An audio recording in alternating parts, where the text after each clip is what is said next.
Good morning, everyone, and welcome to the 19th meeting of 2025 of the Economy and Fair Work Committee. We have apologies this morning from Kevin Stewart.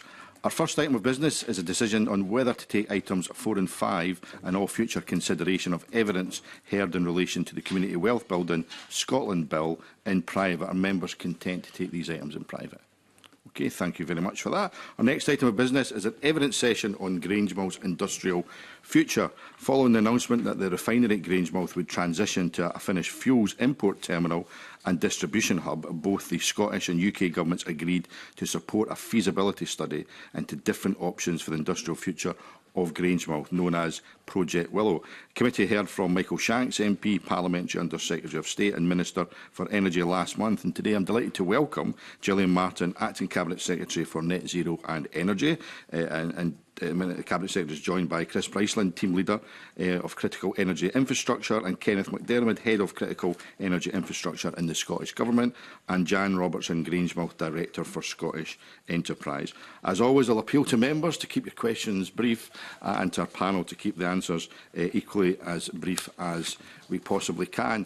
Can I, Cabinet Secretary, start off with a question around the ACON project? It's obviously an integral part of that transition at Grangemouth, and I don't want to preempt any announcements today, but there has been reports the UK Government will commit substantial funding to the ACON carbon capture project. Given this and the Scottish Government's own previous pledge of £80 million, which was in the programme for government but wasn't in the budget, is that commitment still there? And why hasn't there been any investment to date from the Scottish Government in the project? So when I first came into post as Minister for Energy, one of my first meetings was with the Scottish cluster at that point, who were hopeful of getting track status. And they've been marched up a hill so many times. Previous government never committed to getting track status. And we pledged money to them at the point at which they would need it. And I had very, very strong signals from them. They wanted that they would ask for that money when they needed it. They didn't see that taking the money from the Scottish Government that had been pledged when there was no track status guarantee would be worthwhile. So the pledge absolutely stands. I mean, if there is an announcement today, which I really hope there is, Convener, because I think that everyone was very, very surprised that it didn't achieve track status with the previous government, because it was one of the most viable CCUS projects that was out there. Core team, with Starega, Petroenios and other partners, Shell, for example, all wanting to take advantage of the infrastructure that we have and the geological infrastructure that we have in Scotland with regard to the empty reservoirs in the North Sea, but also to harness some of the work that had been done even beyond 15 years ago, when CCUS was originally funded by the UK government, and then funding was taken away from it. So they have been very, very patient. But I also want to say that the ACORN project itself has got the biggest capacity in terms of the amount of CO2 that can be taken in the whole of the UK, and actually potentially, rivaling some of the reservoirs that the Norwegians have earmarked for CCUS. So there's huge capacity there that could take CO2 from all over the UK, but could also be helping our European neighbours decarbonise some of the hard-to-abate sectors across the whole of Europe as well. And the Committee for Climate Change has said to both UK and Scottish governments on many, many occasions that in order for us to meet our 2045 net zero target and our 2050 target for the UK, that CCUS is absolutely essential. So I'm very, very hopeful, cautiously hopeful, Convener, but very, very hopeful that today in the spending review that we will see the current UK government making the commitment that previous governments failed to make, and I will be first in the queue to welcome that. And first in the queue with that £80 million as well, is that? Of course. So effectively the government's position was that the £80 million was on the table, and then you caveat caveated that with saying it's contingent upon the UK Government confirming a full funding package and timeline in the spending review. So what prompted that change? It was entirely discussions with the sector. There was no prompting as a result of the agreement with the Scottish Greens and government, because that was obviously what was reported at the weekend. So you're going to have to explain that to me. Well, the Sunday Post at the weekend said that the Scottish Government changed its position from saying there's £80 million on the table to then adding the caveat to say that that would be contingent upon the UK Government confirming a full funding package and timeline in the spending review. Yeah. So there was a change of approach from the government from there's £80 million on the table to saying, well, that £80 million will only come once the UK Government confirmed funding. And the Sunday Post reported at the weekend that was as a result of discussions with your effectively coalition partners who put pressure on you to water down that commitment. No, that's certainly not my recollection of the situation. That 80 million was always on the table. I think it comes back to my first point about those discussions with the Scottish cluster about when they would need the funding. And of course, we have been calling for the new UK Government to step up and give the funding associated with track status to the Acorn project. And I think we're all politicians here. We wanted to prompt that as much as possible. You know, there was no point in the 80 million sitting there and never been used because the rest of the funding to actually make the project, to get the project off the ground, wasn't forthcoming. So I come back to what I said originally. The Scottish cluster effectively told me that they will need the funds at the point where they're able to go, know that the project is going forward. I hope that by this time tomorrow we'll have a clearer indication of what the funding might look like for that, and at long last the Scottish cluster and the Acorn project can get going, because we do need it. Absolutely. Can I bring in the Deputy Convener? Good morning, panel. Thank you very much for joining us. Now, of course, our focus throughout this kind of like mini inquiry, if you like, we've talked a great deal about the refinery, and now we're looking forward. And Scottish Enterprise, Jan, yourself, there's obviously a great deal of work going on, and I think it might be useful for the record, because we all know that, I mean, I certainly personally have had quite a large number of approaches and meetings and discussions which have then referred on to you to triage, if you like. But I think it would be useful to be able to share what you can about the type and nature of projects you've got coming through, and I've got some further questions. I appreciate equally well there'll be some commercial sensitivities, but I just think it'd be useful to put on the record what you're able to at this point. Absolutely happy to do that. Thanks for the opportunity to share that with you. So yes, since the Willow Public Information documents launched, which was a great point in time to really showcase the Grangemouth opportunity, we have had inquiries coming forward. We're the kind of front door for those inquiries, so we have seen a good number coming in. As of today, we've had 84 inquiries, and as you've said, we've been working through and triaging them. As you said, I can't share kind of specifics, but I can give you some generalities. So amongst that 84, there's a kind of mixture of inquiries. So there's one that are inquiries about just interested in the site, and of course we're working and talking to those individuals and inquirers. There's ones that could potentially be projects for the site, and again we are working with those. And then there's some inquiries that we think have got a good opportunity to become projects in the relatively near term, and what I mean by that is the next kind of 3 to 4 years. So our approach very much at the moment is working with those and working through those as quickly as we can to make the progress that we want to see in Grangemouth. OK, and I suppose you touched on something. We know we've got this issue around retaining the skills cluster, and given the nature of the funding, the 25 million from the Scottish Government, it may well be that that can be disaggregated to get some shorter term projects in place, get some runs on the board, if you like, now, because obviously the 200 million from the UK Government via the National Wealth Fund, much longer process, complex due diligence and so on. How are you breaking down the nature of projects between short term, that it might be about jobs retention just now with future enablement to go to scale, as compared to longer term projects? And is that something you're actively considering? Yeah, a couple of aspects to that, and you're right, there is very much that kind of two kind of 2 or 3 times horizons as laid out in Willow. So very much there's 3 kind of project sets in there, and there's always the expectation the plastics kind of project set could see earlier stage opportunities, then biofeedstocks, and then the conduit for offshore wind. So we're very much working on those kind of different timescales. And I say those projects that we feel have the right attributes and we can move forward, we're focusing them at pace, we're putting a dedicated team around them. And another aspect is very much getting it into the market to really go and get those projects, those longer term projects. And that's about working with investors, working with stakeholders, working with consortiums and the task force that we have in place so that we can leverage in that National Wealth Fund money, for example, or Scottish National Investment Bank money as well. So that's one aspect. I think the other important element to focus on is existing companies on the site. So we're blessed with some very strong world-class companies on the site already. And there was a great example just a couple of weeks ago with Syngenta, where we supported them at Scottish Enterprise with a 2.2 million grant, and that has led to further jobs. They've developed a seed care manufacturing facility there. So we're very much focused on that as well. How can we support the growth ambitions of the existing companies in site? Because it's that combined totality of working with those companies that are there, those companies that want to come nearer term and those want to come longer term that are going to really deliver the maximum opportunity that Grangemouth can provide.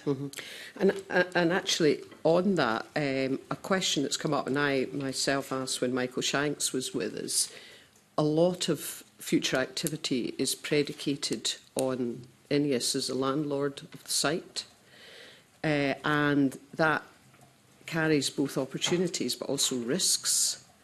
And it may well be you want to come in here, Cabinet Secretary. What assessment are you making of the potential risks that any future projects will need to work for INEOS, or rather not work against INEOS, or their commercial interests? What kind of consideration have you given to the risk of that, given the considerable power balance that they retain?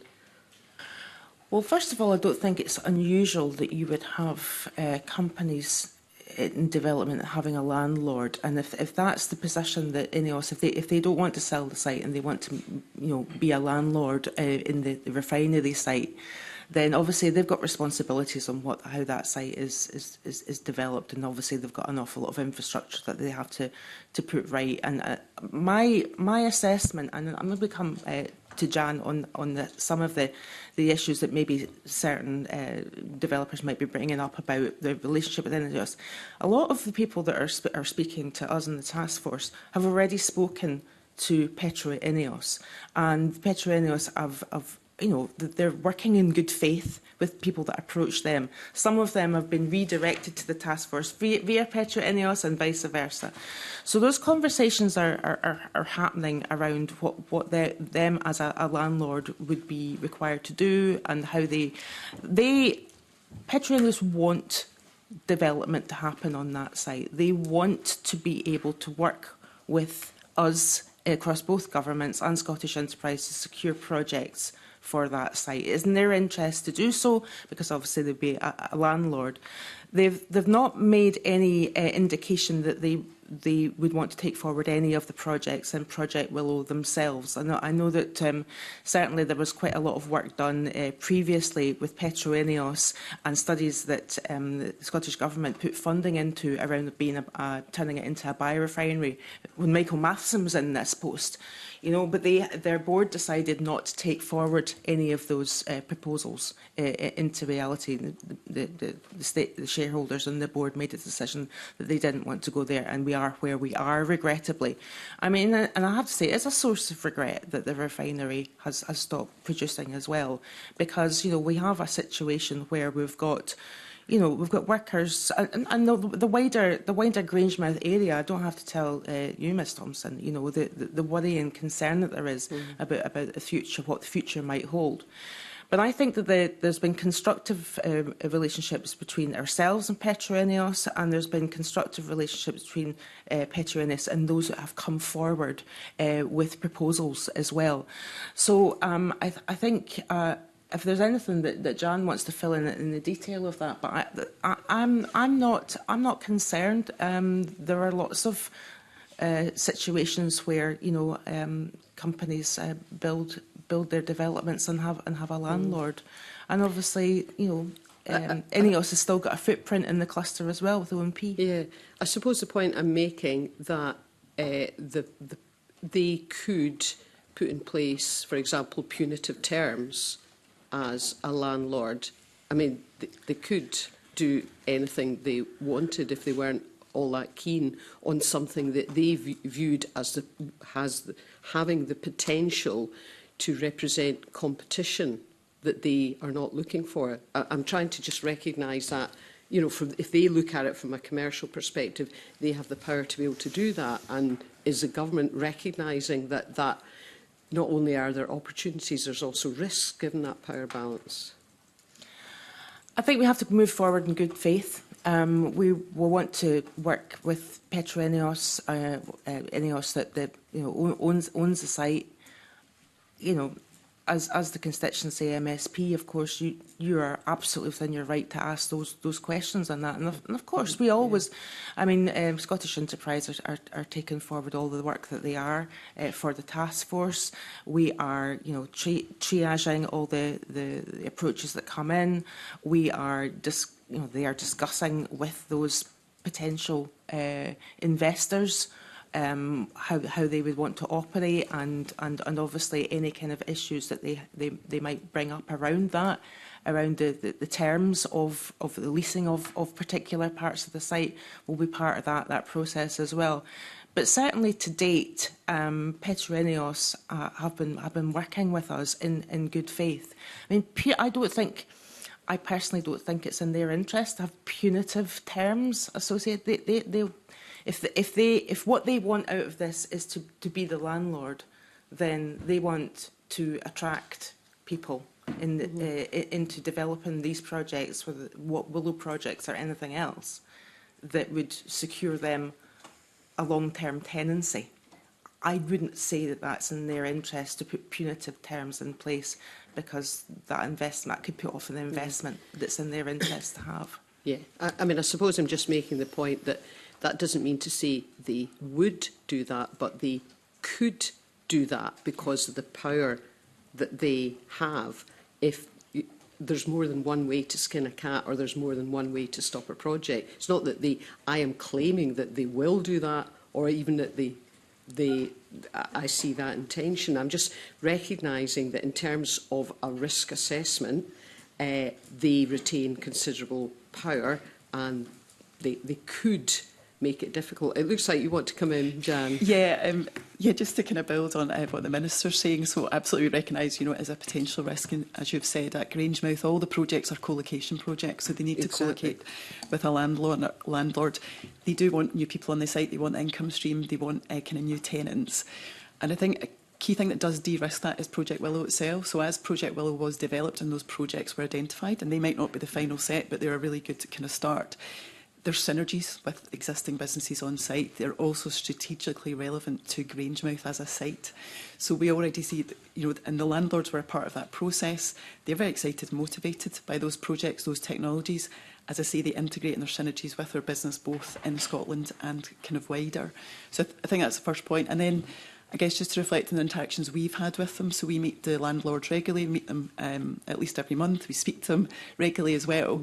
And there's been huge engagement, and they're working with us, but also engaging with a lot of companies, some of those in the Willow technology set.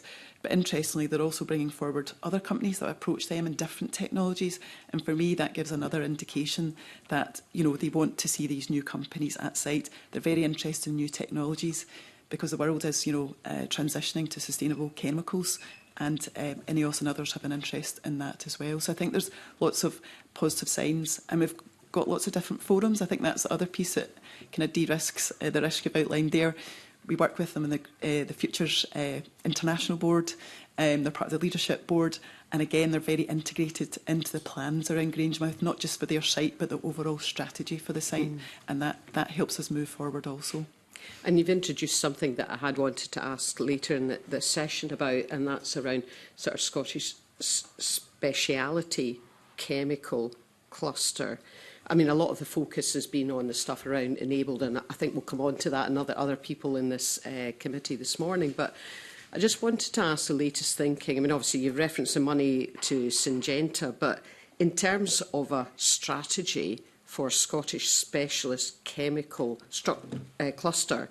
I mean, it's something, the chemical cluster, I've raised quite a number of questions about in Parliament, and I suppose I sense that there's not the same focus on that, but yet there should be, because it is high value, plays into provenance, brand, excellent, it's high margins and so on. So can I ask you, Cabinet Secretary, where is the thinking and the strategy around specialist Scottish chemical, enabling a specialist chemical cluster, or retaining it and growing it rather? Well, I think it's quite interesting, some of the more near-term projects that have come forward, and again, Jen might be able to give more detail, but I mean, acetone, butanol and ethanol refining is one of the near-term opportunities that we have as well, you know, and you know that sort of like fermentation of bio-waste into chemicals is obviously an opportunity there, and that's one of the I suppose the sifting process is bottomed out a number of opportunities there as well, and the recycling of plastics again into hydrolysis oil as well is an opportunity that's there, and this is like near term.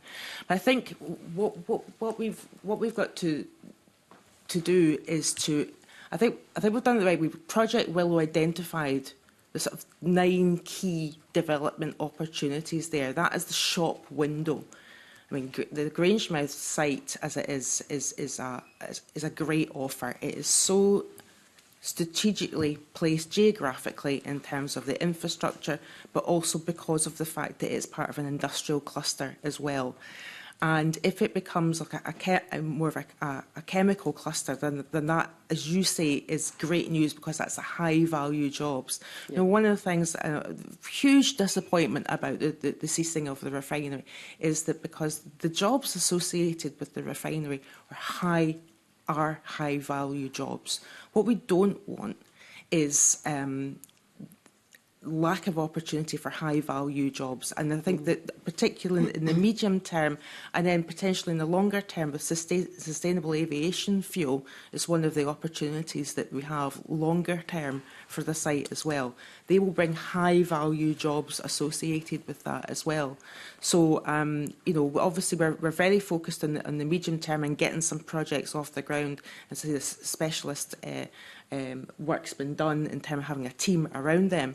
But we're also looking for longer term for those high value, long term, sustainable, low carbon opportunities. A few things have to happen, and I'll maybe come on to that later. A few things have to happen in the regulation space, and also, you know, with the aviation sector as well, in terms of any kind of, you know, demand for SAF and prompting the demand for SAF. Certain other things around biorefining have to happen in terms of regulations around HEFA. Which is the feedstock associated with biorefining as well. Obviously, the Scottish Government, we've put some money into the Hutton Institute to do a pilot study around the cover crops that would be required for that, and we're hoping to do some more work on that to ascertain how we could play our part in that. But at regulation level, there's quite a lot of things that have to happen too. But I think your wider point, Ms Thompson, about attracting those high-value industries is absolutely at the core of what we're trying to do. And just, Chris, I think you want to come in and give some more perhaps detail. you can pick this up. Just my finishing point for anybody to comment on for all of that. I mean, obviously we've discussed before about regulatory change to enable SAF, and it may well be other people want to come on it. But the point I'm making is that as an attractor, I think what's needed is a clear Scottish speciality chemical strategy. And it's the strategy specifically for Scottish speciality chemicals that I'm not yet sufficiently clear about, as compared to some of the wider stuff that we're going on to, because the chemicals, specialist chemicals in of themselves, that's got significant potential if we get that right for all of Scotland in terms of value add. So perhaps you want to come in that, Chris, and then Yes, thank you. So this work, I think, in earnest, is already kicked off. So Scottish Enterprise are working with Arup, who are developing a cluster strategy for Grangemouth. So not just the Petra Ineos bit, not the Ineos bit, but wider Grangemouth. And included in that, is going to be the sort of Earlsgate Road area where a lot of these speciality chemicals manufacturers are located. Okay. Jan, sorry. I would just say, just in addition to that, one other thing, one other kind of large project we're working on is innovation in Grangemouth. We very recognise we need an innovation kind of offering to get that longevity for the site. And again, chemicals will be at the heart of that as well. So I think those multiple strands we've talked about there show, like, collectively, that's how we can move forward that important opportunity. Okay. Thank you. Thanks very much, Deputy Convener. Can I bring in Gordon MacDonald? Thanks very much, Convener. Good morning, Cabinet Secretary. I wanted to ask you about funding in particular. So you've just said that Project Willow provides 9 key development opportunities, and there are 84 proposals, if I picked you up correctly, on the table. Can you say if private investors have coalesced around any one of those 9 projects? I'll probably come to Jan for that detail, but if I could just point out I won't be telling you, Mr MacDonald, anything you don't know. The Just Transition Fund for Grangemouth, the 25 million from the Scottish Government, is effectively there to support those projects going forward, and indeed some of them be as ancillary work for the area around the Just Transition, around skills, interventions, etc. And obviously there's the 50 million that's gone into the Falkirk Grangemouth growth deal as well for the wider area as well. With regard to private finance, I will turn to Jan because she's able to talk about what specifically. And I think that obviously we've got an offer there. We've got a fund that is there to support maybe some of the development needs to bring these proposals to commerciality as well. Really having that bridging funding to get them to commerciality. But I'll turn to Jan on the private finance aspect. Thank you. Yes, to answer your question, so across, I guess in nearer term projects we're talking about, there's a range, they're all different. As you'd imagine, each one of them is different. Some of them absolutely do have some of that private sector finance already, some need more. And some will need to access public sector funding. And I guess 2 aspects to that, as the Minister explained there. Many of the companies at their stage, it's that development expenditure, which is still quite a risky stage where they're looking to develop kind of upscale. And several of those projects will seek to secure public sector funding, but we're working with those companies also to leverage in the private sector, because that's what we want. If we have that public sector, private sector approach around those companies, they give them the best chance of going forward. And then longer term and bigger sums of money will be required. That's absolutely when the private sector would be looking for them to leverage in, and particularly the National Wealth Fund money. So as we're working with these projects, we're working with the likes of the National Wealth Fund, with the Scottish National Investment Bank, to make sure we're able to, well, 1, pick those projects we think are the best projects, and 2, leverage in that money. So it's very much a mixture, and it's an ongoing, and a big part of our role is to keep leveraging in that money through our contacts and through our networks.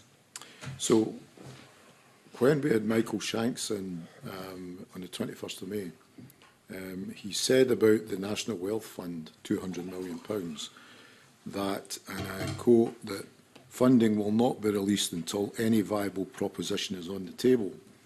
So is there enough funding in the system to act as seed funding in order to get these projects off the ground? Because we're talking in many cases running into billions of pounds if any of these projects take off. So who's providing the seed funding in order to get to that stage? Because if we don't have a viable proposition, we don't unlock the 200 million. Yep. I can maybe address that. I have great sympathy with what's behind your question, Mr MacDonald, because I have the same questions myself. And, you know, my partners in the task force, the UK government, know my concerns. I think there has to be, I think about the flexibility associated with it. You move 25 million, the Just Transition Fund is, you know, comparatively modest compared to the funds that the National Wealth Fund have at their at their disposal as well. The UK government want to see what we want to see. We want to see these projects being taken forward. Now, the way they operate, obviously, is that they have stated, commercial viability. They will put money in when it's commercially viable. What we don't want to see is a situation where something is, as I say, could become commercially viable, but they just need an injection of more seed funding as well. So I'm in a discussion with the UK government if that should arise. If that situation should arise, I would be making the point that the National Wealth Fund has to step in order not to jeopardise any really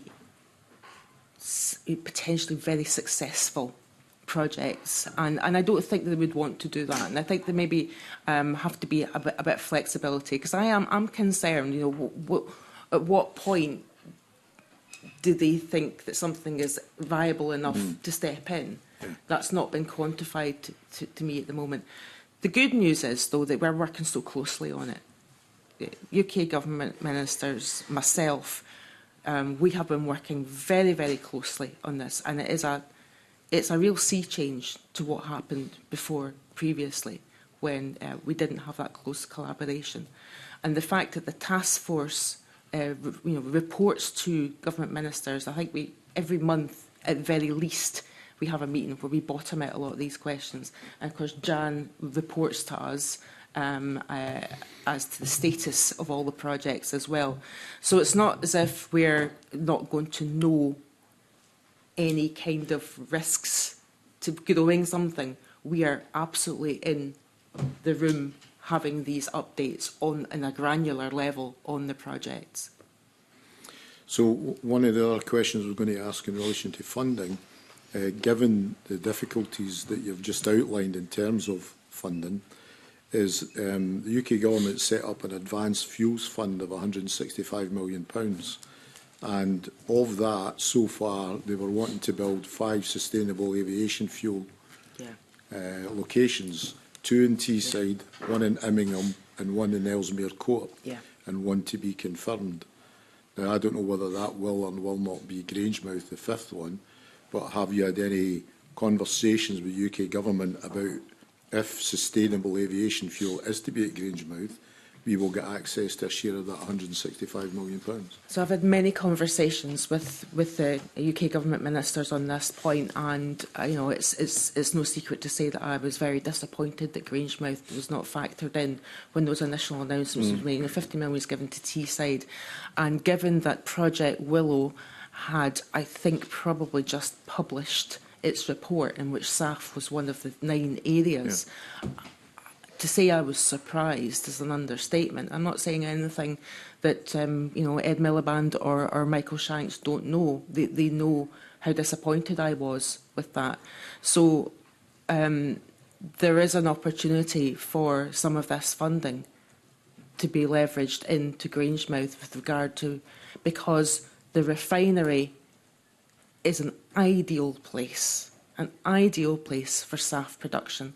And indeed, some of the previous studies that the Scottish Government had funded for Petro-Ineos to bottom out actually looked at some of the capability that there could be to producing SAF in Scotland. And one of the reasons why they didn't take it forward is because at the time, the previous UK Government were against removing the HEFA cap. So that put a limit on their ambitions in that area. And they were quite upfront about something that they mentioned in the Grangemouth Future Industries Board when we had the previous government ministers in there, and that the HEFA cap was a real barrier to them taking forward anything in the sustainable aviation fuel or biorefining projects that Scottish Government had given funding for them to do those studies on, which was a real, in my view, a missed opportunity. So I think what you have said, Mr MacDonald, is exactly the kind of same thing that I've been putting to the UK Government. I hope I'm being listened to. Let's put it that way. Okay, thanks very much. Thank you very much. Can I bring in Daniel Johnson? Thank you, Convener. And some of the things I'm wanting to ask about have been touched upon, but I'd just like to go into a little bit more detail. When you look at the project Willow opportunities, there's a broad range of different things that need to be done. Some of them are kind of complicated. Some of them are quite prosaic. Some of it boils down to rubbish. When you look at kind of plastic collection, making sure that's disaggregated, and you can understand when you're doing something as complicated as biorefining, making sure that you have secure feedstocks is really important. So that clearly, some of that will come down to things the Scottish Government will need to do in terms of regulating, coordinating.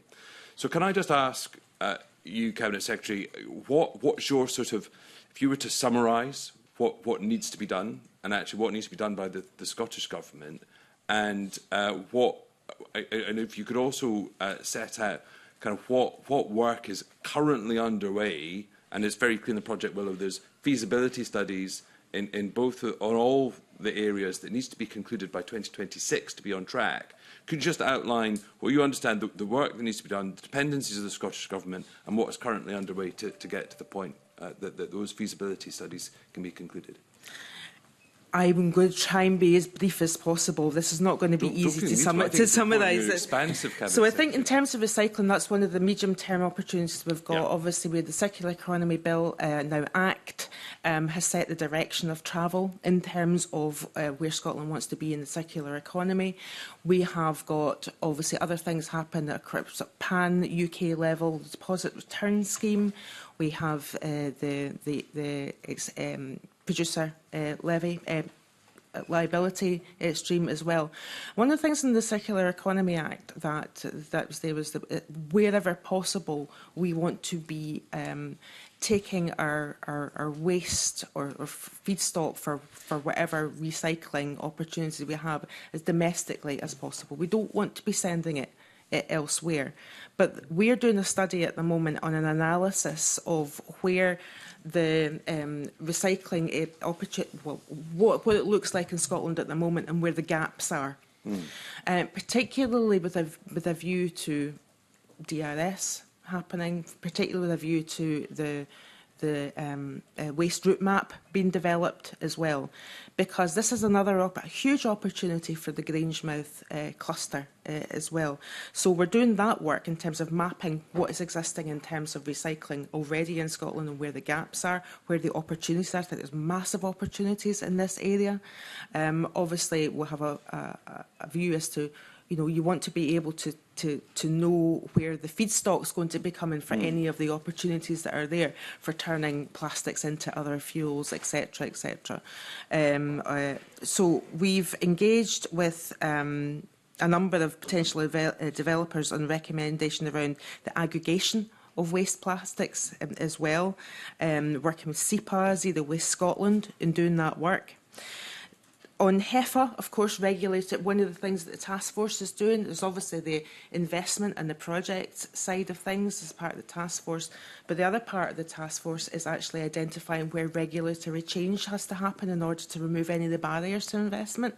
So that is a very live and granular conversation that's happening. And most of the things that need done in the regulations do sit with the UK government, but they're completely open to seeing what they are.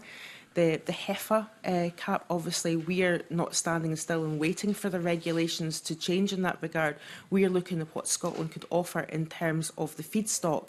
So that's why that James Hutton and the Scottish Agricultural College, I'm just checking to Kenny that I've got that right, are doing the pilot study.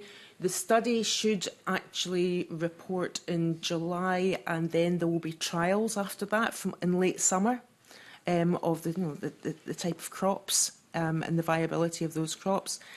That is something the Scottish Government do. I'll be working very closely with my colleagues in government in terms of the rural affairs teams, because that will have make a material difference to what we grow in Scotland and where the land is for growing this.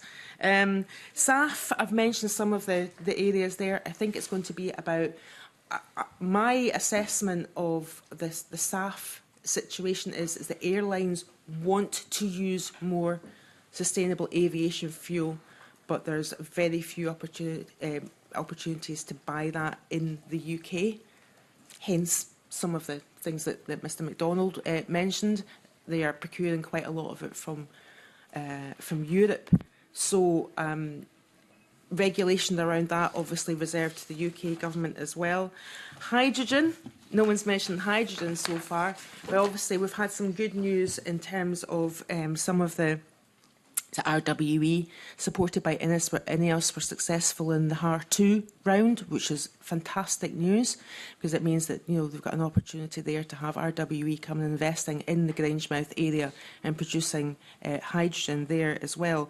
So, but there's a lot around hydrogen that, again, the regulation of it sits at a UK government level. But what I want to give an assurance to you, Daniel, is that there is a synergy in terms of ambition between the two governments in terms of where there are barriers, we want to remove them in order for some of the projects that Jan and her team are looking at.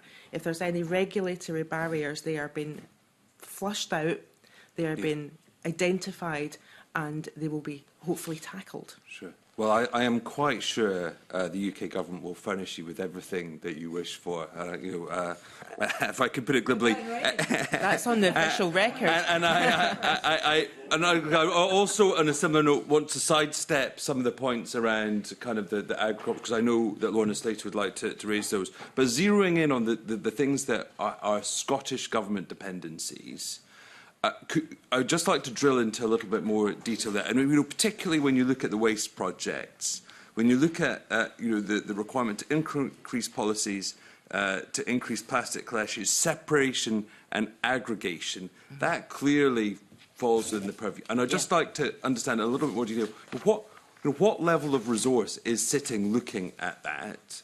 And when are we expecting that to conclude? And what do you expect the outcomes to be? I mean, is that regulations falling under the Circularity Bill? Will there need to be primary legislation to change that?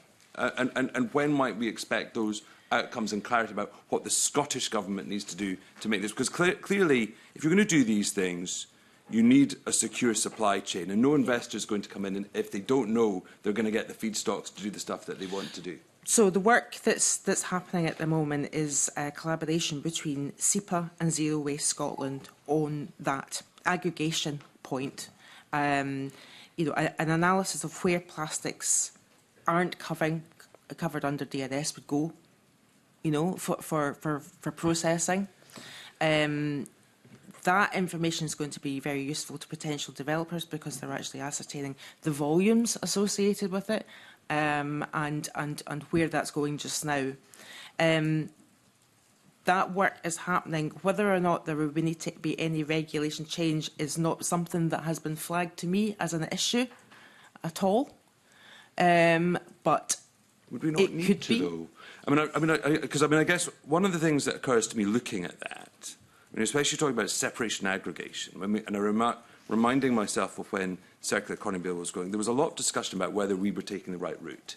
And a comparison with Wales, where there is standardised collection, and in fact that both increases the level of collection, but potentially gives you the ability that now, it strikes me if every local authority is doing slightly their own thing, that makes it harder. If you will presumably want a very particular kind of plastic, you can't just have the plastic bags thrown in with the plastic. Well, I'm making this up, but I'm guessing that's the sort of thing. Is making sure you get absolutely the right kind of feedstock is going to be really critical. You probably need a degree of standardisation to do that. Surely that A, requires regulation, and B, did we miss an opportunity with the Circular Economy Bill does allow for that. Well, forgive me, I'm asking the current minister. The previous minister is not making this up at all. She was absolutely living and breathing this. And, of course, I took over the bill halfway through. The route map has been developed in collaboration with COSLA and local authorities and other stakeholders as well. We did not want to do a top-down approach in saying this is how all 32 local authorities have to manage their waste.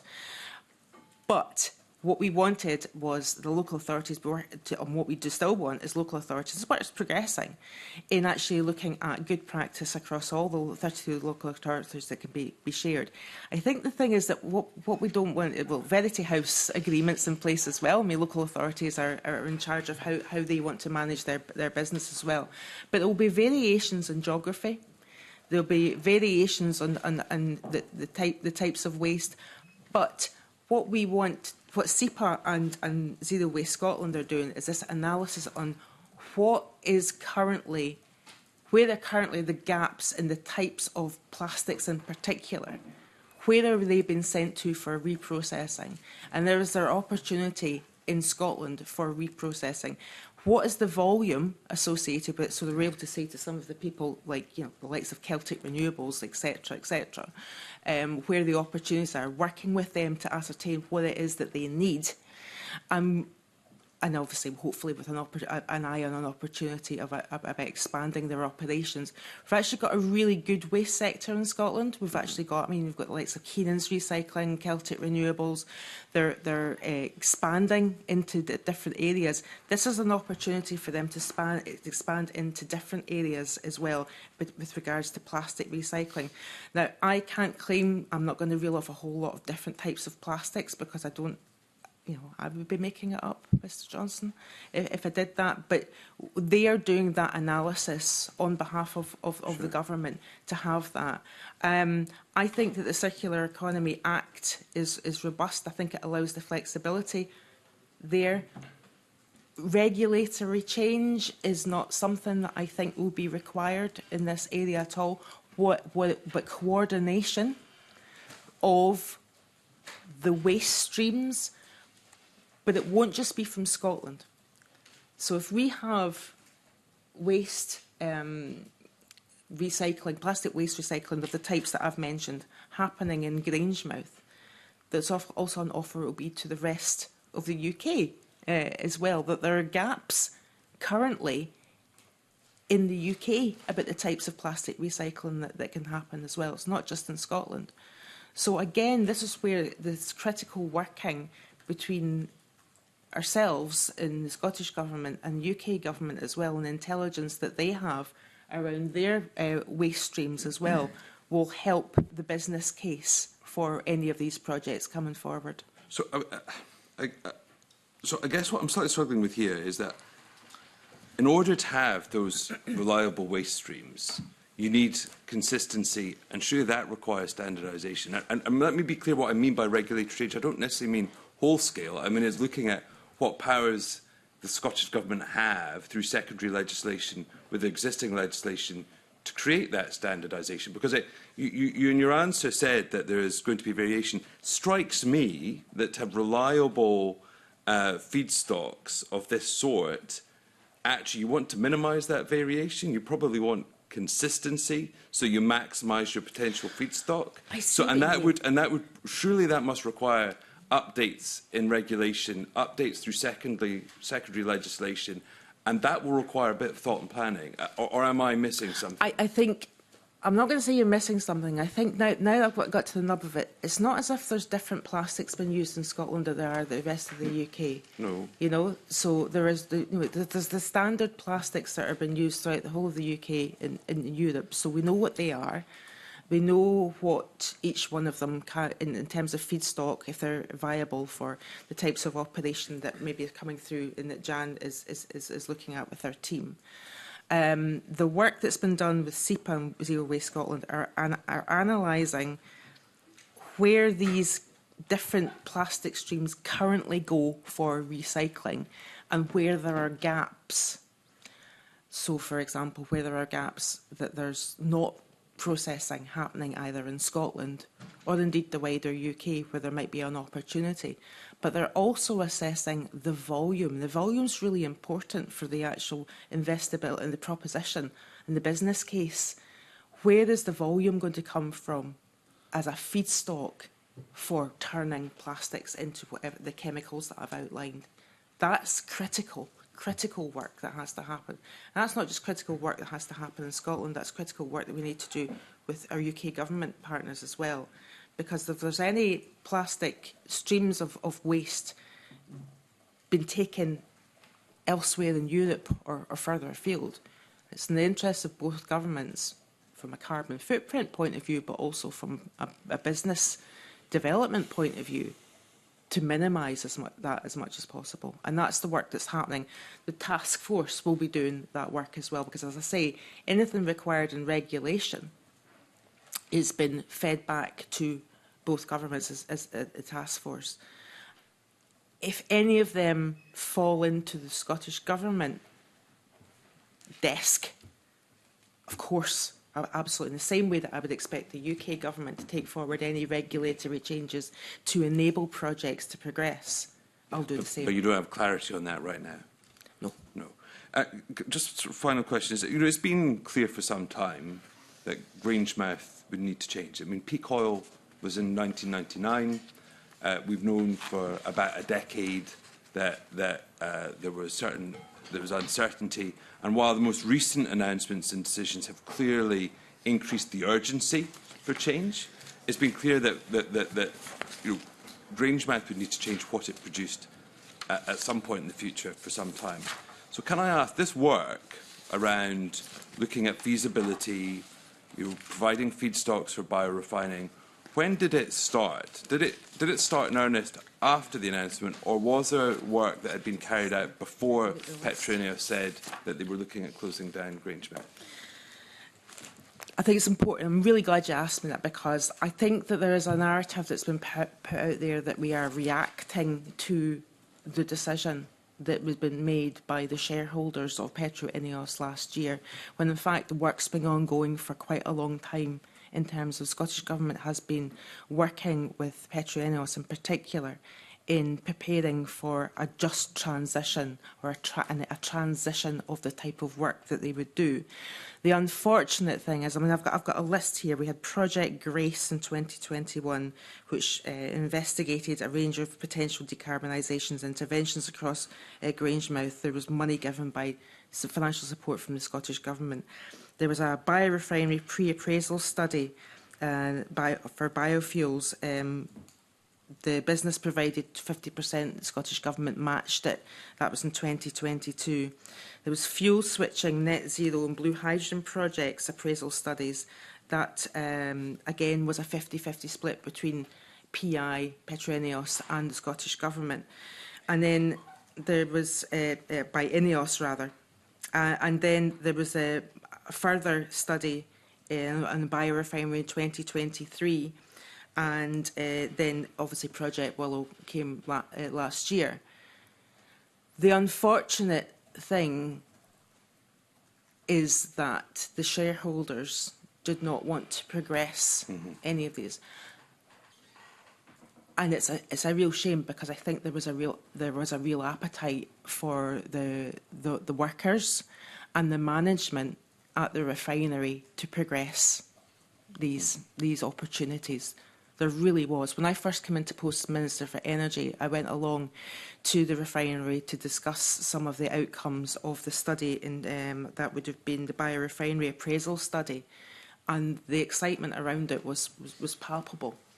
But at shareholder level, they did not want to take it forward, and at ownership level, they didn't want to take that forward.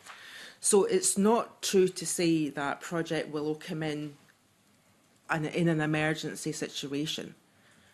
We've been building up the case for the refinery changing what it did with INEOS for quite some time. When it comes down to it, they made a shareholder and board decision not to go forward with any of them. The fact is, though, that work remains. That work's been done. It fed into Project Willow. PetroEnio, obviously both governments funded Project Willow, but PetroEnio effectively led on it in the first, up until the point at which it was published. It was with Ernst & Young, and then it's now been taken forward by Scottish Enterprise and the task force. So there's a great deal of work been done in preparation for what we knew could come. So just finally, I'm just wondering if you'd be able to quantify that. I mean, I'm not asking for that right now, maybe in writing, just in terms of the level of commitment there is right now both in terms of funding but also FTE to explore these things, but also what has happened in the past in terms of both FTE commitment in these projects that you set out, but also the quantum of funding that's moved. It would just be useful just to have that as a context for the committee. So, I mean, Kenny's just given me actually the figure, the funding to date, is that final figure, is 87 million on lots of, like, you know, the growth deal, additional resources, studies that have been done with regard to hydrogen, the money that's been put into the and I should have mentioned this previously when we were talking about Willow. There was 2 million given to the feasibility of the pipeline study that was done there as well. Willow, Grace, the biorefinery, it all mounts up. I can certainly furnish the committee with that in writing. That'd be very helpful. Thank you. Just following up on that point, Cabinet Secretary, when this committee published our report on a just transition for Grangemouth in May 2024, we concluded we don't consider that sufficient progress has been made in supporting a just transition at Grangemouth. What you're effectively saying is that responsibility for that lay with the company not making the right decisions. They made commercial decisions. Myself and Ed Miliband tried very, very hard to get them to make different decisions. I think the point is, though, that we're talking about, I mean, Eni has told the committee they approached the Scottish UK government 5 years ago. So, with all due respect, Ed Miliband came in 10 months ago. I'm talking about that work for the last 5 years. The company told this committee that they approached both governments, seeking a government-backed plan to transition from fossil fuel refining to low-carbon manufacturing in Grangemouth. And they said in a quote, that piece of work would have had to have been done 5 years ago, but it did not move on. And what you're saying is that the responsibility lay with the company, not with the two governments. Well, let me, since you've brought it up, convener, I have to say that the previous UK government did not show an interest in putting money into any of those interventions. So the Scottish Government, I've outlined what the Scottish Government did, 50-50 match funding with INEOS to do a lot of these studies. The previous UK Government were not interested in removing the HEFA cap. The previous UK Government were members of the Grangemouth Future Industries Board, but largely stayed silent, were not interested in doing anything to save the refinery or to do anything like Project Willow. I mean, Project Willow was something that we had already started to progress and flesh out with Petro INEOS before the change in government. So when the government changed at UK level, we were delighted that they were wanting to part fund it, because it did look at that point that Project Willow, before the change in government, that the Scottish Government and Petro INEOS were going to fund Project Willow. And then, because the UK government weren't interested, the previous government, and then when there was a change in government, we had a different mindset. So both governments took the 50-50 share of the costs associated with Project Willow. I personally think it's important to look forward. Project Willow has happened. Project Willow has been very well received. We have both myself and my counterparts at the UK have been speaking to investors wherever we go about Project Willow. It's known about in Europe. It's known about by the likes of RWE in Germany and all the big investors. And as Jan has been outlining, 84 proposals coming forward. That's to date. There's not the door's not closed on any of them, and anyone's watching this committee, if you've got any projects that you think you want to bring forward to us, absolutely. And of course there is the approaches that Petro INEOS are getting as well. So we could look back 5 years and we can start pointing fingers. The most important thing is that in the last year, and actually particularly in the last 6 months, Project Willow and the task force have moved things along in a way that has been swift, agile, focused, and I am feeling so much more confident than I did this time last year in the prospects for that site. So looking forward, when will we get the final just transition for Grangemouth plan from the government? It's obviously a draft at the moment. And I suppose just the final point, I'll bring in Jamie Halcrow-Johnston. That you acknowledged there was a lack of progress. So what confidence can workers elsewhere in Scotland have that we will learn the lessons from the lack of action we've seen with Grangemouth? We see, there'll be a transition in many sectors, oil and gas. Sites like Torness are facing closure within the next 5 years. What reassurance can you give those workers there that lessons have been learned from that lack of progress, and we can debate who's responsible for that, to make sure we don't make those same mistakes again? I think that the Project Willow, but also the task force and the work that's been done in the Grangemouth Future Industries Board, which we've not really mentioned, the work that's been done there. The Grangemouth Future Industry Board has obviously got stakeholders from communities. It's got Scottish Enterprise involved. It's got the college involved. Has been really, really important. I think it's like there's lessons learned, but there's also a potential blueprint for how we could be working in the future. Obviously, got to look at Mossmorton, the Just Transition Plan from Mossmorton. And other places that you've mentioned, Convener. We were always looking to how we could improve and be agile, but also be proactive. We've got a Just Transition Plan associated with the North East oil and gas. The Just Transition Plan for Grangemouth, by the way, subject to cabinet approval, should be published next week. Okay, can bring in, that'll give us an exclusive, but that's, you bring in Jamie Halcrow-Johnston. Thanks very much. Good morning. It's really on that point. When we had Michael Shanks in a number of weeks ago, he said he'd obviously wanted to be working on this if he could have been 10 years ago, but wasn't able to talk about some of the plans that they have for other sites. I raised the issues of Sullom Voe and Flotter, which obviously sit within Orkney and Shetland, within my region, and both are operating at the moment, but Flotter has seen job losses recently. Ownership will change from Sinopec to, I think, Neonext as the company that's going to be taking it over. Its operational future was meant to be until the early 2030s. And obviously Sullom Voe, some of the plans that EnQuest have there are all based around transition. Michael Shanks couldn't say whether there were discussions happening with the operators of both of those sites. Are you having conversations with the operators of those sites in terms of what the future will be to make sure that we're not in the same situation with Flotter and Sullom Voe that we are with Grangemouth? I'm having conversations with all energy producers in Scotland on a very regular basis about workforce issues, capacity, potential for changing into different activities associated with the Just Transition. The Deputy First Minister is having those same conversations as well with regard to economic growth and the green industrial strategy as well. And the First Minister is having those conversations as well.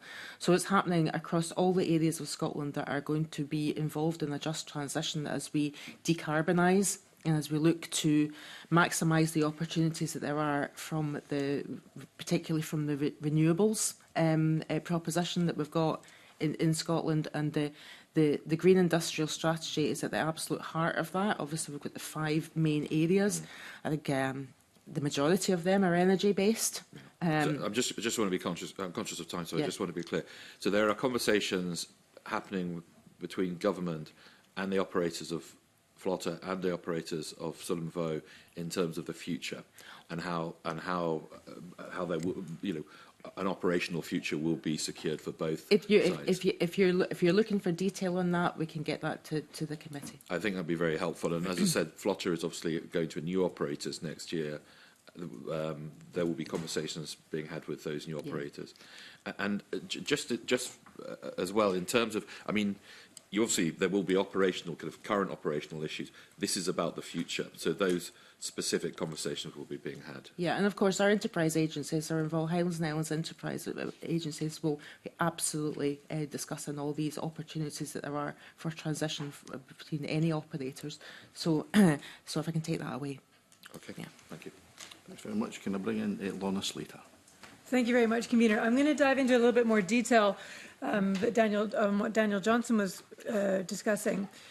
I'm obviously, in the big picture, glad to see a fossil fuel refinery with a plan to transition to projects like recycling and the fuels of the future. One of the challenges around plastic recycling is simply the ability to make money from it, to make it financially viable. Producing plastics as a byproduct of fossil fuels is ridiculously cheap. That's why plastics are so ubiquitous. Recycling them is expensive. So I think, building on what Daniel was saying, in order to make recycled plastics economically viable, there has to be regulation change. And that's essentially things like plastic taxes, which are not, of course, within the remit of the Scottish Government. Things like, and the Minister alluded to, extended producer responsibility for packaging, which will make producers of plastic packaging pay a fee, which can then be used towards recycling that. Deposit return scheme is one. But there are going to have to be other regulatory changes, such as a required percentage of recycled plastics in plastic goods, for instance, because the market by itself will always want to go for the new plastics because they're much cheaper than the recycled plastics. So what appetite and discussion with the UK government around those foundational regulations that will be needed to make these business plans viable has the Minister had? So as part of the Industry Task Force, obviously, as we bottom out some of the more viable projects, as the projects go forward, we will have that assessment of what is required in regulation. But of course, I'm also involved in, Lorna, you'll know this all too well, in interministerial conversations between the four nations on everything to do with the circular economy. In fact, I think I've got one next week. So we're having those conversations not just with the UK government, but also with Wales and Northern Ireland, because obviously in Wales in particular situation, their recycling rates are very, very good. I think they're one of the best in Europe. So obviously they want to be able to move further and be able to recycle more. But when it comes to the regulation, where regulation is required in order for the feasibility and the viability of some of the projects that we're seeing, we have to be able to be agile in looking at the regulation associated with any of those projects that go forward. I think you make a very good point at the moment is about the investability of recycling plastics. The business case maybe isn't strong enough for investment, but interestingly, the recycling, I might come to Jan here, the recycling projects that are coming forward are looking like the most viable at the moment. Can I bring in Jan for a wee bit more detail? Yeah, so we are, as I shared, so actually most of those inquiries that are occurring, the bulk of them are, so it's plastics, which is probably not a surprise because they're the kind of nearer term technologies. And I guess just to reflect back on some of your comments, because absolutely, you know, the cost of recycling, that whole commercial viability has to be a key consideration. And quite a few of the companies come forward with new innovative technologies. So, for example, looking at new ways to undertake the recycling that doesn't use as much energy, because energy cost is a huge consideration for all the projects that are coming forward, and some of those companies have got that newer technology. Back to the plastic aggregation, that is a key consideration, so we are working very closely with the Scottish Government because we do need that certainty of supply, enough supply kind of going forward. What we are doing is we look across the projects as complementarity. So some of the projects are looking for some types of plastic, some looking for other, because what we want to do is make sure we can optimise. So it is very much our focus at the moment is on that aggregation piece, but it's also on that innovation so that companies can produce commercially.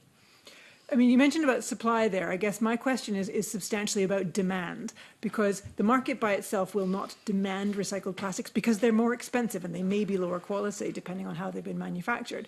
So are governments willing to force that demand by essentially putting in place plastic taxes on new plastics so that recycled plastics can compete? And this is in a time of cost of living crisis. So one of the unpalatable things that people have to come to terms with is doing things like taxing polluting products like new plastic. Are governments willing to do that? Do we hear that appetite? Yeah, I mean, I'm going to actually bring in Chris here, because in terms of the technical aspects associated with this, he can explain what's been done in this area already at UK level. But I think Ms. Slater, you're making a point, and I think it's a point that I absolutely hear, is that what do we have to do across all 4 nations of the UK to accelerate the recycling of plastic? Obviously, we've got our landfill ban associated. We're moving forward deposit return scheme as well, and we've got the EPL coming into place as well. But some of the projects that we're looking at in the Willow projects, I guess we should call them, are looking at making fuels from plastic as well. And they're seeing there's a market for that, or chemicals from plastic. And there is a market for that as well. But can I bring in Chris on the detail? Yes, so in answer to the question on packaging taxes, so the UK plastic packaging tax taxes plastic packaging containing less than 30% recycled content. From April 2027, pre-consumer plastic waste won't count towards this percentage, so that will act as a further incentive to increase recycling content in plastics. But only in packaging. And of course, plastics are used ubiquitously. So I'll leave that one there. My final question then is around another maybe, I guess, difficult conversation that needs to be had around the biofuels piece, which is that, as you know, will require increased timber production. So we already have difficult conversations with the agriculture sector about agricultural land being, land being taken out of agriculture and into things like reforestation and, in this case, commercial forestry. Now, I know the aviation industry wants to convert to biofuels. That's a great idea, except that there is not enough land on planet Earth to grow enough timber to keep the aviation industry at the size that it is. So how much of Scotland's land are we talking about putting under commercial forestry for this? Is there a sort of understanding of the scale required to feed Grangemouth this timber? So I guess it depends. It depends on what gets taken forward, because there's obviously a number of feedstocks associated with biorefining, and it's not just timber. It could be any kind of like HEFA as well. It is an issue that we absolutely need to talk about, what we use our land for. We don't want to displace the growing of food unnecessarily, because there is that dichotomy, isn't there? That if we displace fruit crops for food, then we are importing more food and the carbon footprint associated with that. So it's a very, very careful balance to strike between what you use land for and the competing demands that we have on our land as well. There's also the fact that, there's quite a lot of degraded peatland, which is going to, we're wanting to re-wet in order to sequester carbon as well. So that's an additional, demand that we're putting on Scotland's land as well, in terms of the sort of spatial squeeze that could be associated there. So that's discussions that obviously we have with our rural economy colleagues as well, about what land is used for. Obviously, we've just recently had advice from the Committee for Climate Change as well about what they see Scotland's land being used for. But there are competing, actually, competing is the wrong word. We do not want to displace high quality food production that means that we don't have to import more of our food with the carbon footprint associated with that, but also from other parts of the world that maybe don't have the high standards in terms of animal welfare, for example. So it is a very careful judgment that has to be made as to you could be using feedstocks, but you could be effectively offshoring emissions as a result of that as well. So your point is well made, and that is a conversation that we're a very live conversation that we're having across all the 4 nations, but also within government. Thank you, Convener. Thanks very much for that. Can I bring in Willie Coffey? Thanks very much, Convener. Good morning, Cabinet Secretary and colleagues. We use the term just transition quite a lot. The public hear it quite a lot, but I'm not quite certain that we know what it means. For me, it means that a community is given the time to adjust to a situation rather than what seems to me to have been almost an overnight closure and asset stripping exercise by INEOS. I think back to my days Cabinet Secretary when Diageo announced their closure in Kilmarnock of the Johnnie Walker plant. Even they took 3 years to effect that closure. That gave our community time to adjust, time to plan and prepare. I don't see that looking as an outsider, if you like, looking in at Grangemouth. I think that's anything but just. But to your credit, you've mentioned a number of projects that have been underway for a while, not just since the closure announcement, and that's great, but a just transition has to be embraced by all the parties involved around the table, all the governments and the company. Do you get the sense that we effectively have such a process in place here and that the company is committed to that? So we didn't want this situation, Mr Coffey. We didn't want this situation. We wanted PetroEnios to make different decisions on potentially taking forward some of the things that were part funded by the Scottish Government in terms of, like, you know, switching to a different type of refinery, and I've outlined them today. We wanted them to extend their refining process in order for there not to be a gap between, you know, the cessation of refining and the bringing on stream of new opportunities as well. Believe me, we tried our best, but a commercial decision was made by their shareholders and their board to do it the way that they have, and that's for them to answer why they did it in such a way. I want to come back to the point is how well placed Grangemouth as an industrial cluster is for new opportunities. They've had it tough in the last year, and it is devastating for the wider community because that's a refinery that was there for over 100 years. That's totemic. Now, you know, there was 400, 500 jobs associated with it, high-value jobs. There are other viable industries within the Grangemouth cluster that are still there, so working, but having but looking to the future as to how they can expand and diversify. In terms of the opportunity that the refinery, I mean, that as devastating as it is that they have made the decision to cease refining there is the opportunity for that area, and with Project Willow bringing other opportunities that are not just associated with the refinery but for the wider cluster, for Grangemouth to become a real powerhouse. It is connected in the pipeline infrastructure. There's the green port associated with it as well. It is ideally located in the heart of Scotland. It is on the Firth of Forth. And it is an industrial cluster that has got a long-term future. You know, Michelle Thompson mentioned some areas in which we could really focus our energy into what it could become in the future.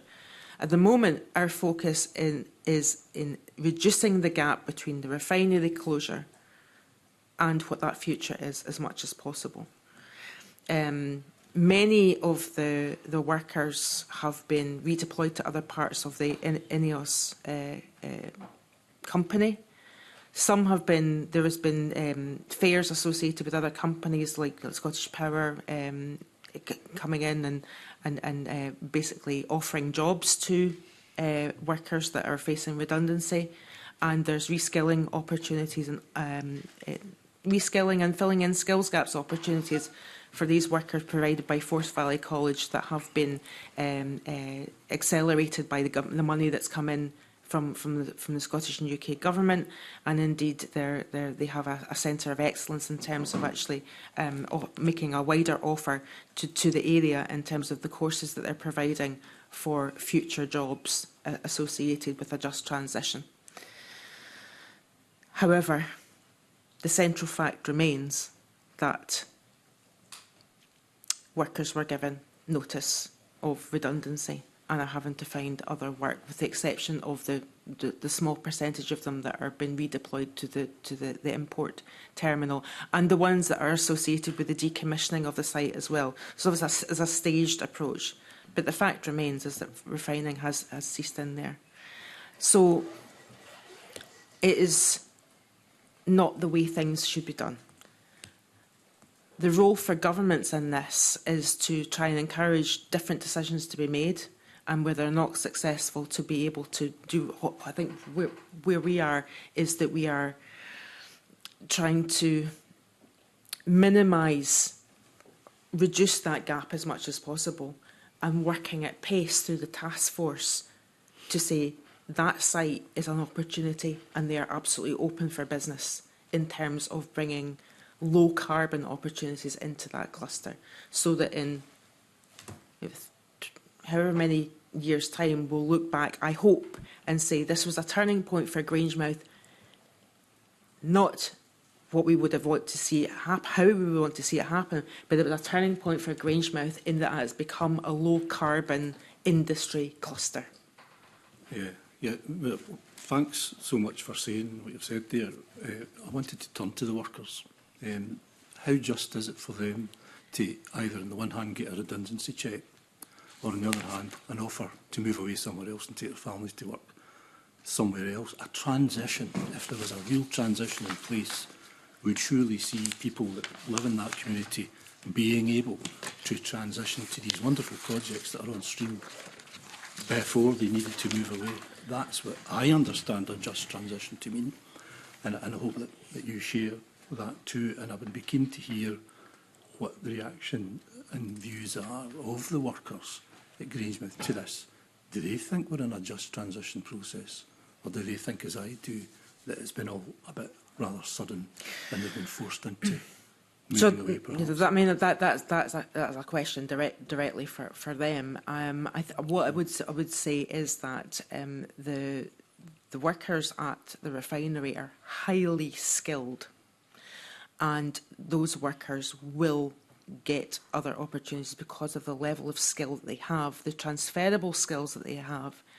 And one of the things around associated refinery is there's a lot of the workers, a good proportion of the workers that have always worked at that refinery, so they've never had to apply for other jobs. They've never had to think about what other areas they might want to go into, because they have come from school, college, apprenticeships, and they've been working in the refinery for their whole working life. And that's a very unusual situation.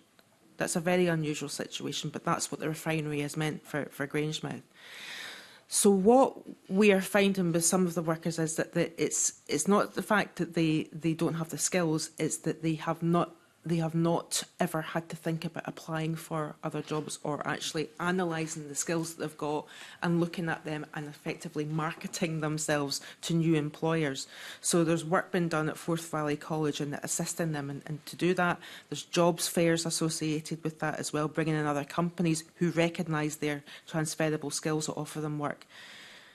But Mr Coffey, you make a very good point. As marketable as those workers are and their skills is, a lot of the opportunities that they will be offered at the moment would require, some of them would require them to move, you know. And I come from a family that had to move because of a lack of just transition. People have heard me saying that. I mean, my father was in shipbuilding. He had to move. History of Scottish industry is full of stories of families having to relocate. It is not an easy thing to do, and it is not. It's a disruptive thing for families to do. So we want to ensure that there's going to be the opportunities for people to stay, not just for themselves. They actually want to stay within the Grangemouth and Falkirk area, and it's not just Grangemouth; it's Falkirk as well and the surrounding area. We want to be prioritising medium-term opportunities for new businesses to be coming in, but we also are working with Petro Eneos, Forth Valley College and other large Scottish companies who are needing the skills that they have to be able to allow them to stay in the area as much as possible. Time for one last on legacy. Yeah. One last question, just on the legacy issue, Cabinet Secretary. Are you convinced that any of us are committed to that? I mean, putting a bundle of money on the table is really welcome, because we didn't get that from Diageo and Kilmarnock. But this is really welcome. But are you convinced that they're committed to participating in that legacy process for the community and on behalf of the community through their endeavours and their engagement with you? All indications, and the First Minister has met with Jim Radcliffe. I've met with him last year with Ed Miliband. They want to stay in the cluster. That's what they're telling us. Okay. Thank you. Thank you very much for that, and thank you very much, Cabinet Secretary. That brings us to the end of the evidence session. I thank all the panel for joining us today, and I now suspend this meeting briefly before moving to the next item.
Yeah, that's all I've done so far. Hopefully that's a bit more interesting for you, this side of it.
Okay, our next item of business is our second evidence session on the Community Wealth Building Scotland Bill. I'm delighted to welcome our panel today. Jane Martin, Managing Director of Innovation and Investment at Scottish Enterprise.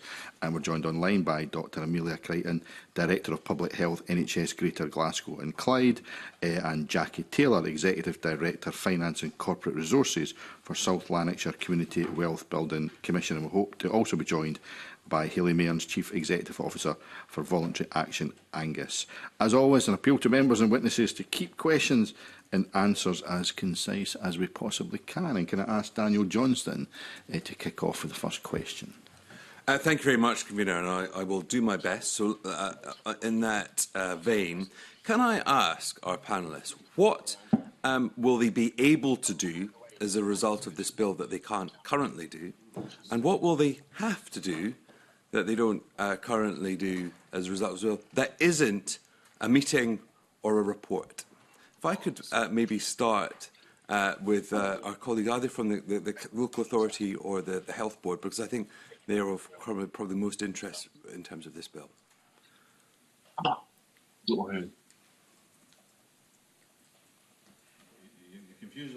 Maybe Dr Crichton could start from the health board. Doctors, you tell them. But if he, your microphone's on. Come on, talk. Talk. Can I come in? Please do. Yes.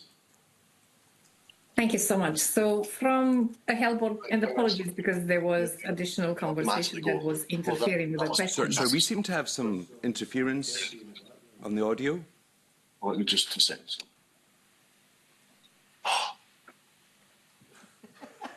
So yeah, that's how we feel too. To clarify the question that I heard correctly is what would we be able to do as a result of the bill that we can't do today? Is that correct? What additional powers or abilities, capacities will you be provided by this legislation that you don't currently have? And what will you have to do that you don't currently do, that not including reports or meetings that you will have to do, but what outcomes, basically? What outcomes will you be have to deliver that you don't currently deliver? So currently, the NHS has been instructed by the Scottish Government to be an anchor organisation, and we have 3 areas that we have to report against, and that's in terms of the workforce, the procurement, employability, procurement, and the use of landed assets.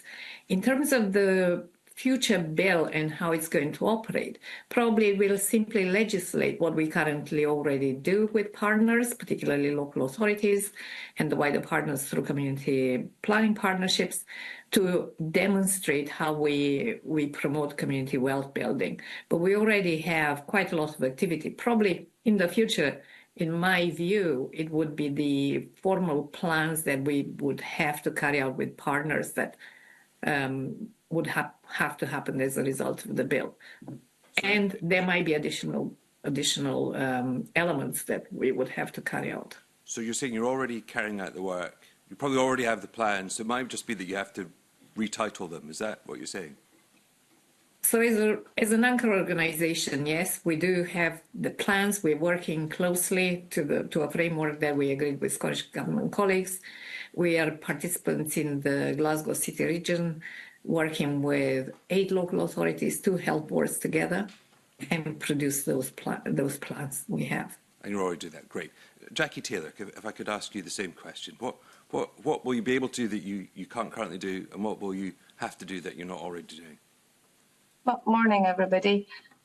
Not dissimilar to my colleague from NHS, councils are already, my council, South Lanarkshire Council, and the commission that we have formed around community wealth building already are doing a fair bit in this space.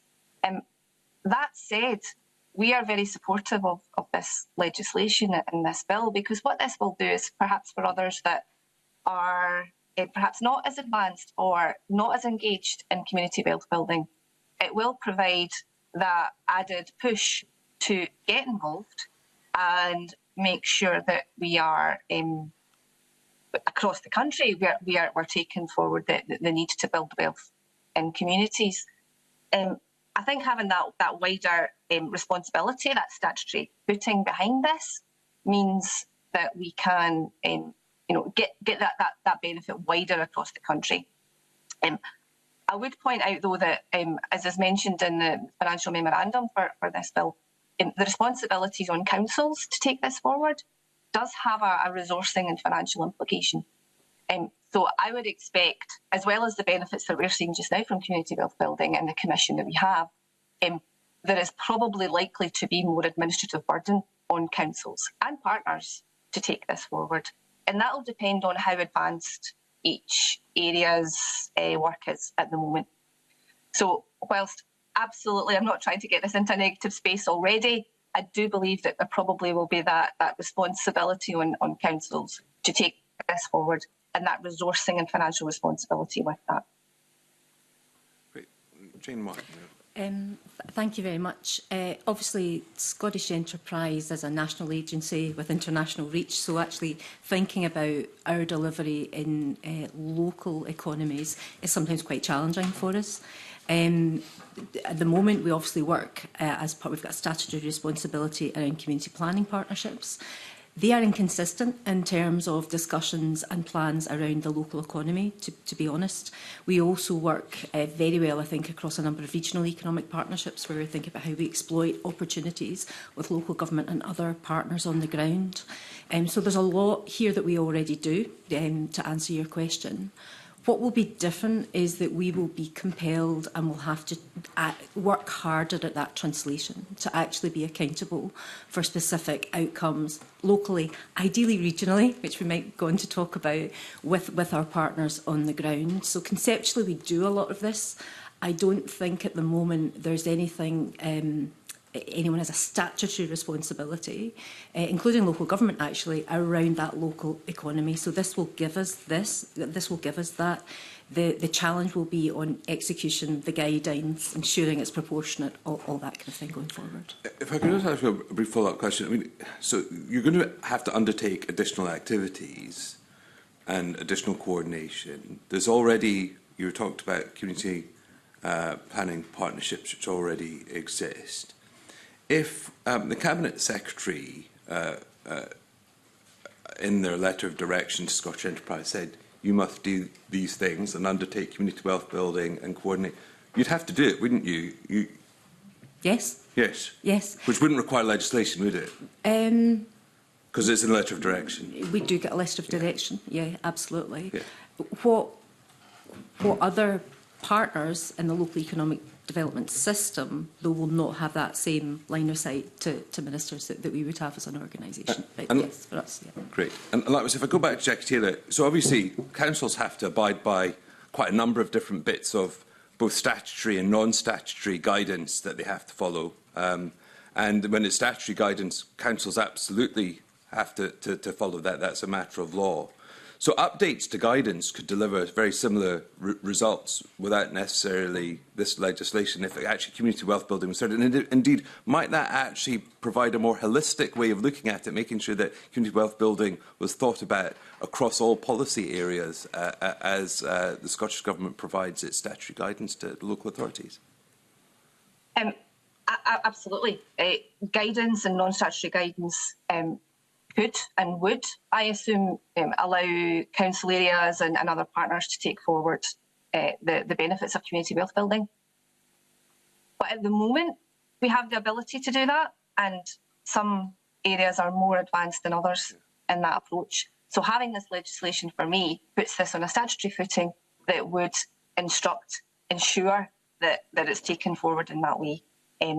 There are other ways from a non-statutory perspective that we could see benefits for communities in terms of building their own wealth, and we've responded in writing to the call for views, and we've tried to explore some of those areas. So there are non-statutory ways that we can take this forward, but having legislation would force the hand and make sure that everybody's taking this forward in a way that I think will be beneficial. I'll leave my question, and can I thank the panel? And just for the avoidance that I'm slightly playing devil's advocate this morning, and it's been very helpful. Thank you. Can I bring in Gordon MacDonald on a supplementary question? Thanks very much, Convener, and good morning, panel. I wanted to ask a question in relation to the benefits that this legislation could have. Part of the legislation is about procurement and increasing local spend in our communities. So could you say something about what the average spend is on local procurement is in your area, and what are the potential benefits of increasing that local spend in your area? And I'll maybe start with Jane first. So in terms of our procurement, I think around about 85% of Scottish Enterprises procurement is won by SMEs in Scotland. We've tracked that for quite some time. We are currently looking at any large procurement and thinking if we can break that down in terms of regional procurement and things like that going forward.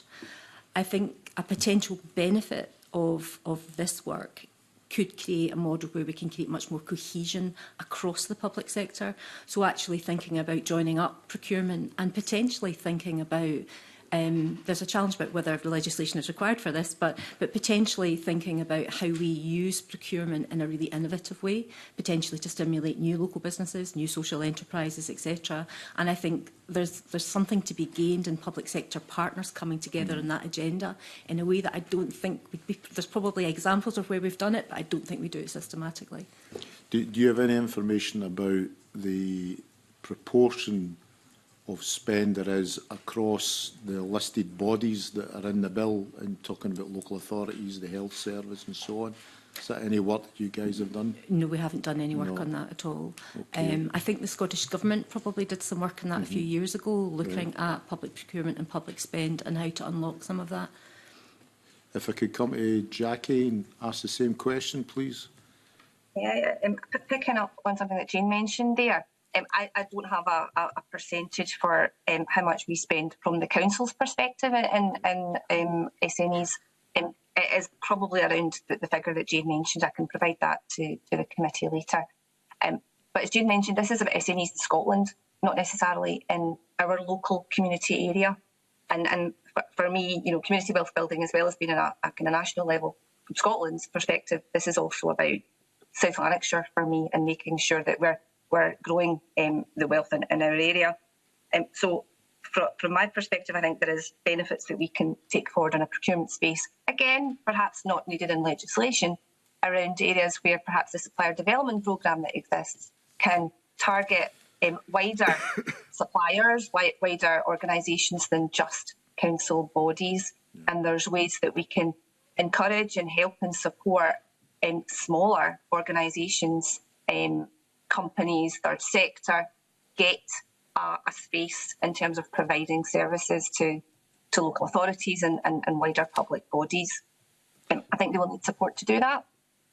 We have Scotland Excel that deliver support for procurement across Scotland, and perhaps using their skills, knowledge and abilities, we can help drive those procurement benefits for those small organisations. Again, being a finance person, I know that the commercials around this are important. If we are looking to attract smaller businesses to deliver services, they perhaps might not be the cheapest in terms of delivering those services. I think we have to acknowledge that. It's not to say it's necessarily the be-all and end-all, but we do know that council and other bodies' funding is particularly tight just now. So it's something that I'm balancing in terms of the benefits of procurement against potentially additional costs that we might see off the back of that. Can I just check with something you said?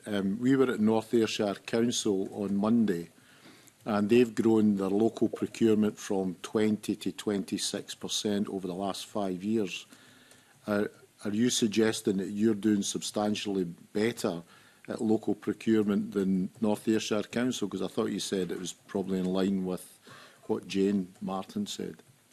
I think the figures that I'm quoting is probably for SMEs in Scotland rather than the local area. But I'll confirm the figures to the committee so that I'm not steering you down a road that perhaps isn't the correct one. Okay, can I ask the same question to Amelia Crichton, please? Yes, certainly.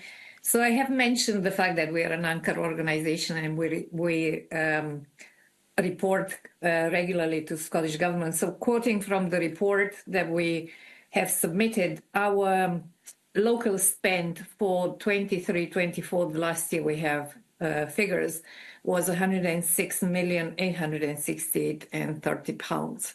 And that increased compared to the previous year. So the percentage of spend was 12.6%. It was a drop from 13.5% in the previous year, and we have a target to increase the local spend to 14%. The spend on the small and medium businesses was £354,149,593.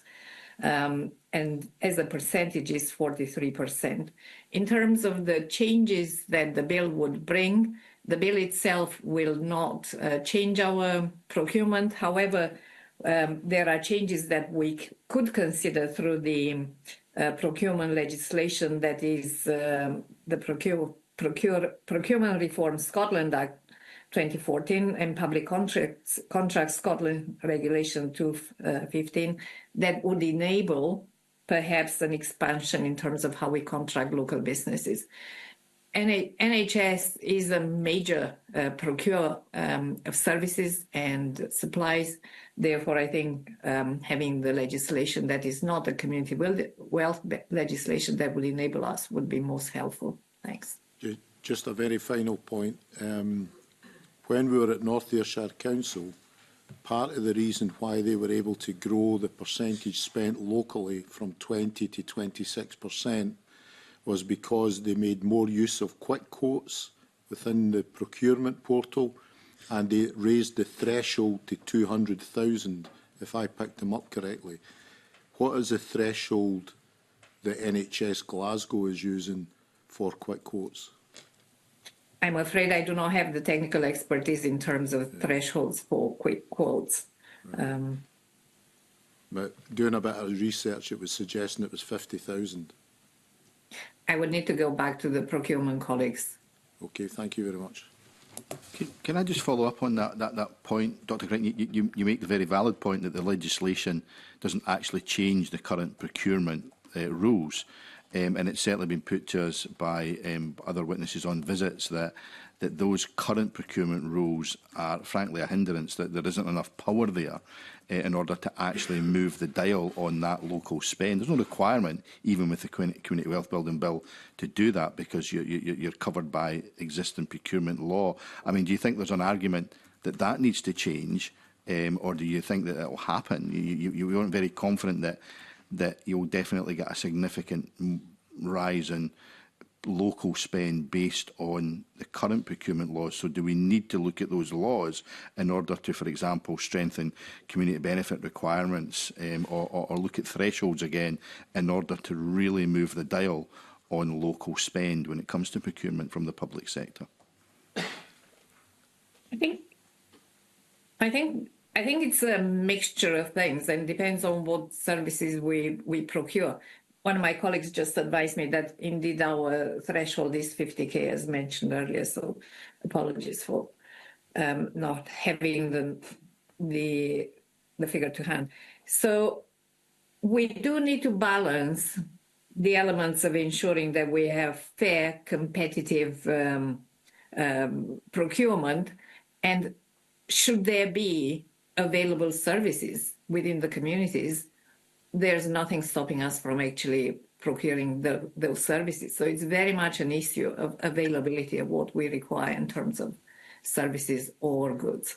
But there's no requirement for you to do that under legislation, though, is there? We are committed as an anchor organisation to ensure that we do that.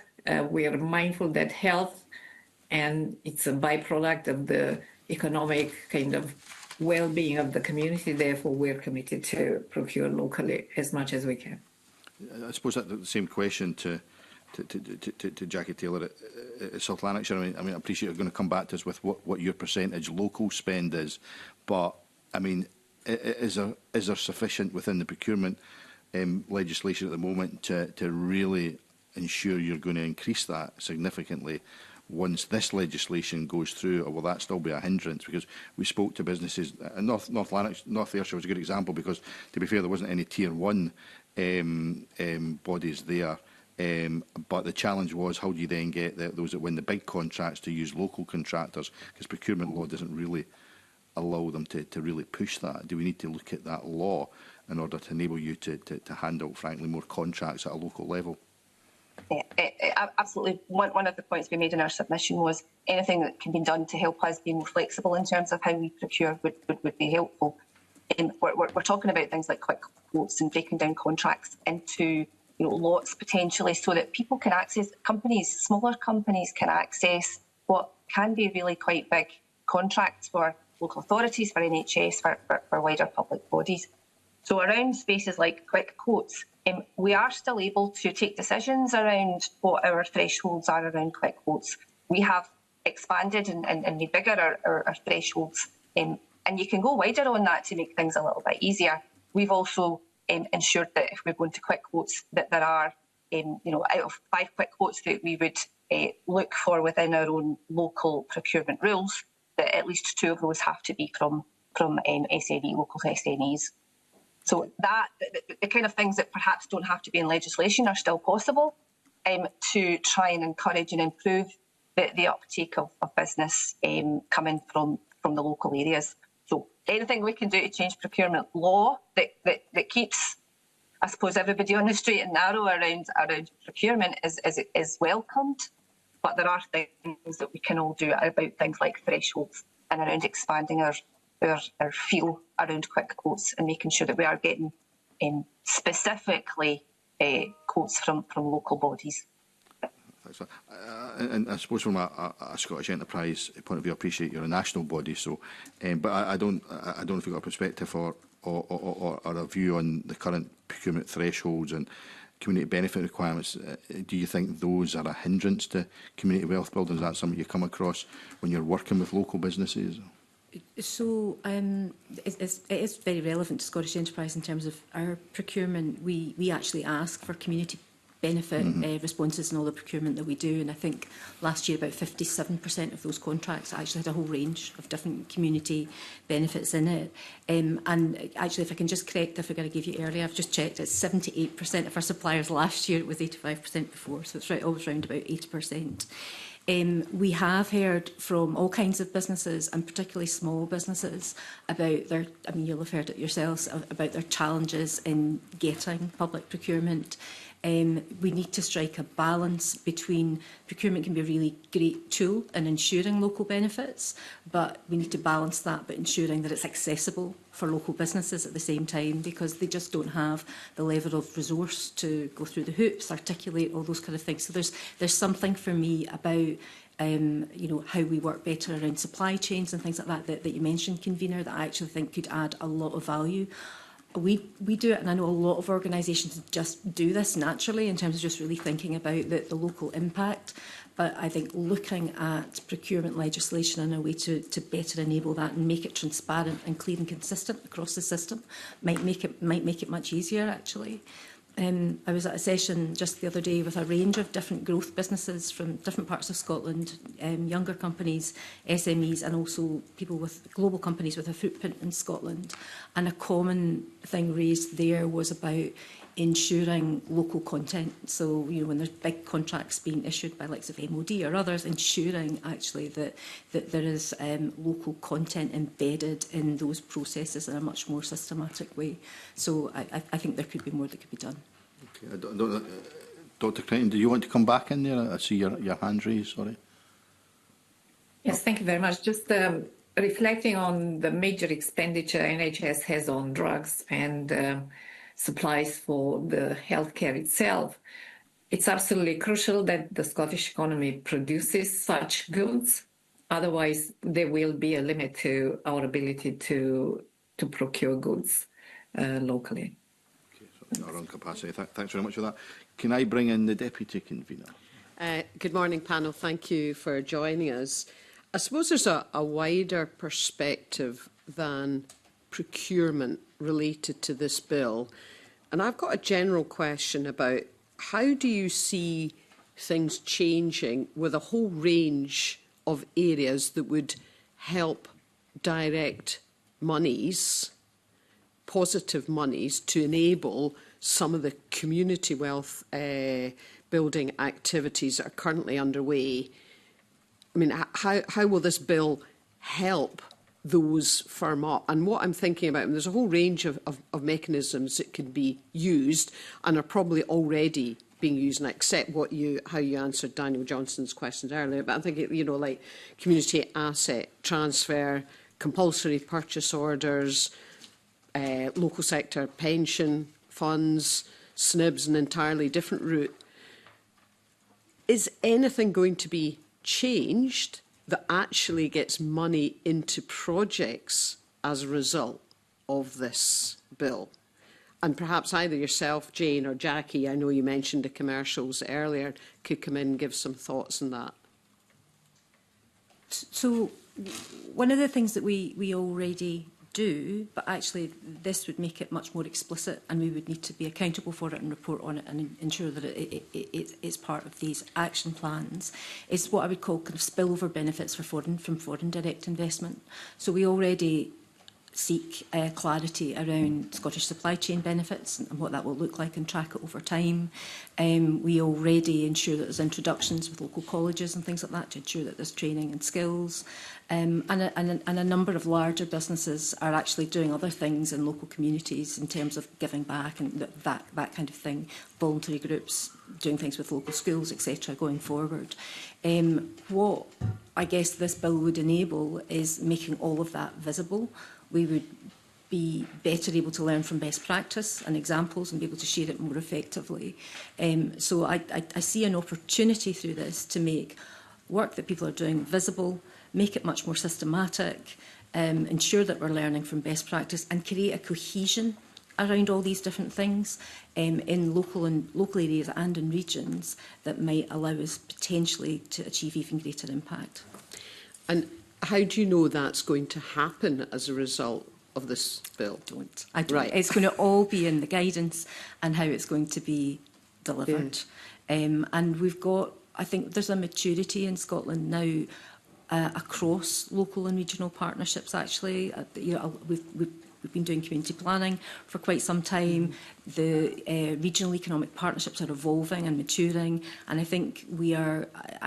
I've been in this game for a very long time, but I get a sense now that we're coming together in a way that that's been building up for a few years. So this could potentially create a platform to really be clear on the actions that we're taking together, but it will all be in the detail and it will all be in how it's enacted. And I think it's important that it's done in a way that's proportionate and outcome focused. And so even with a good kind of prevailing wind, as it were, and it is in the guidance and that is done in terms of sharing best practice, that in of itself will not mean that there is any more money available in of itself, will it? It just suggests that things could get marginally better by sharing best practice. But potentially, it will. Again, a lot of this would be in the guidance as opposed to the bill itself, wouldn't it? You know, if we all became accountable for a proportion of delivery or outcomes, you know, there's an opportunity for us to be much more creative around some of that. But I absolutely take your point. And so do you think, therefore, there's a question that to come at it from the other end, i.e.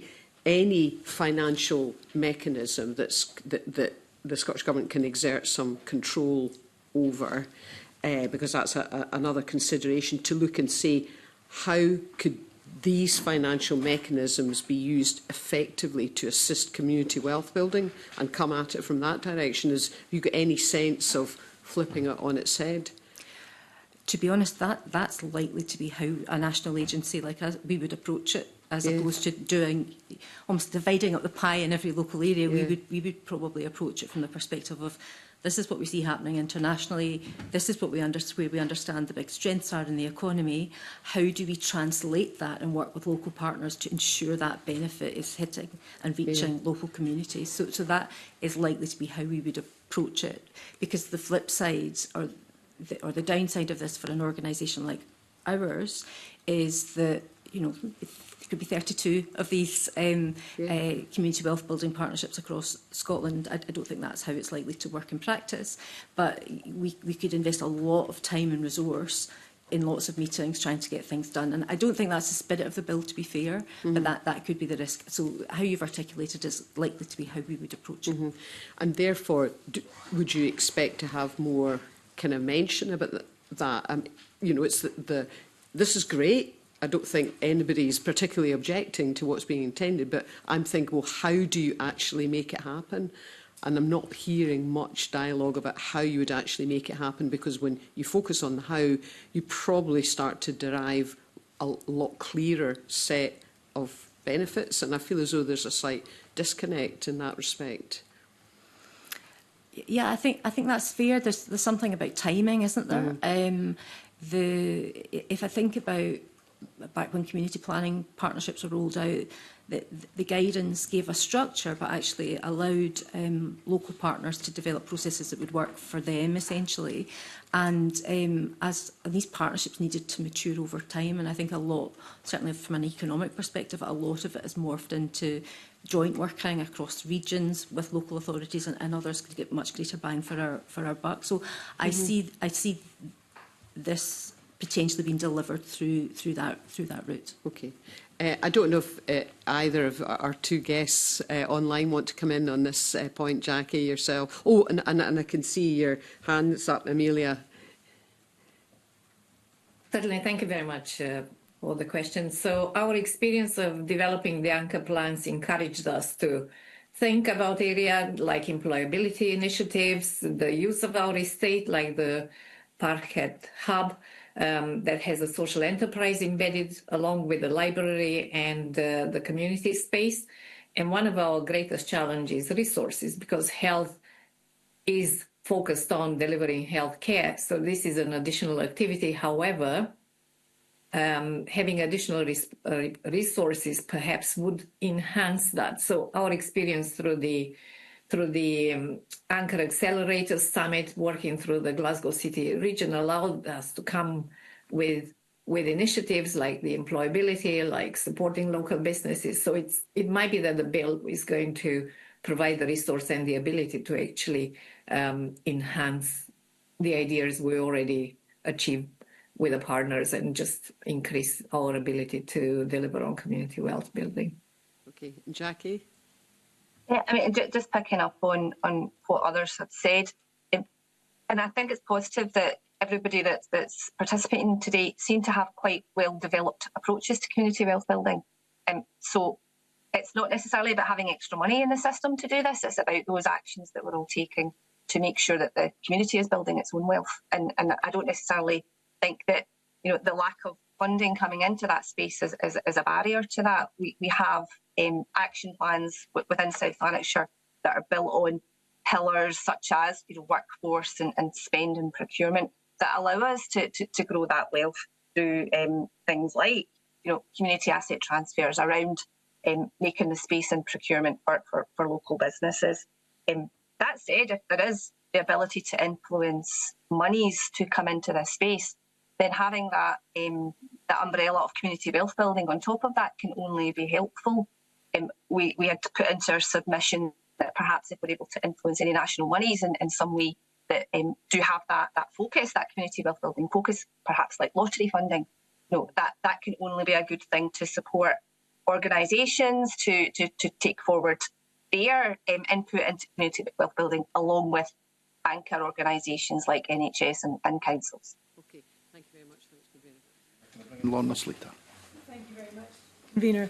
I've got what I think is hopefully a quick question for Jane from Scottish Enterprise. Thank you very much for coming in today, and then some more general ones.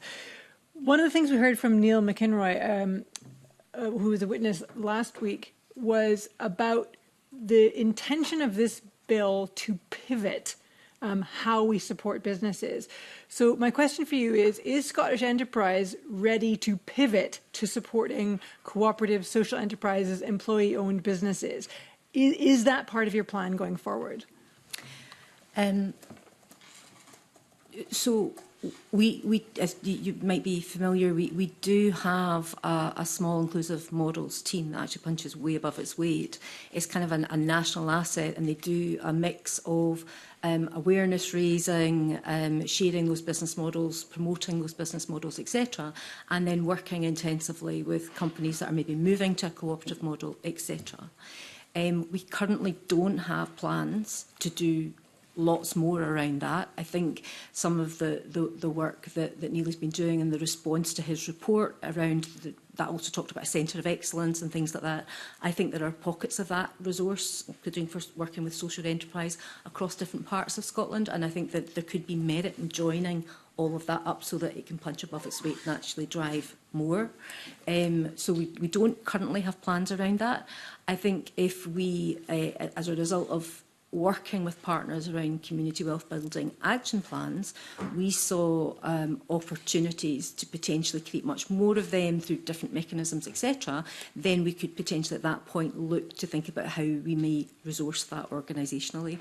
Probably like my colleagues on the panel, it's always trade-offs, and certainly my experience of working with local partners has been that we add value by keeping that national oversight and the international reach. So we're able to go into those partners and partnerships and consider, actually, are there things going on elsewhere in Scotland where this could be duplicative? Can we join up different parts of Scotland in order to add more value? And I think that's where an organisation like Scottish Enterprise, with the remit that we currently have and what we're resourced to deliver, can add value as opposed to taking the work or the resource that might be deployed around, early stage investment markets, foreign direct investment, international trade, etc., and pivoting all of that into cooperative, you're putting more resource in cooperatives at the expense of that. I don't think we're quite ready to do that.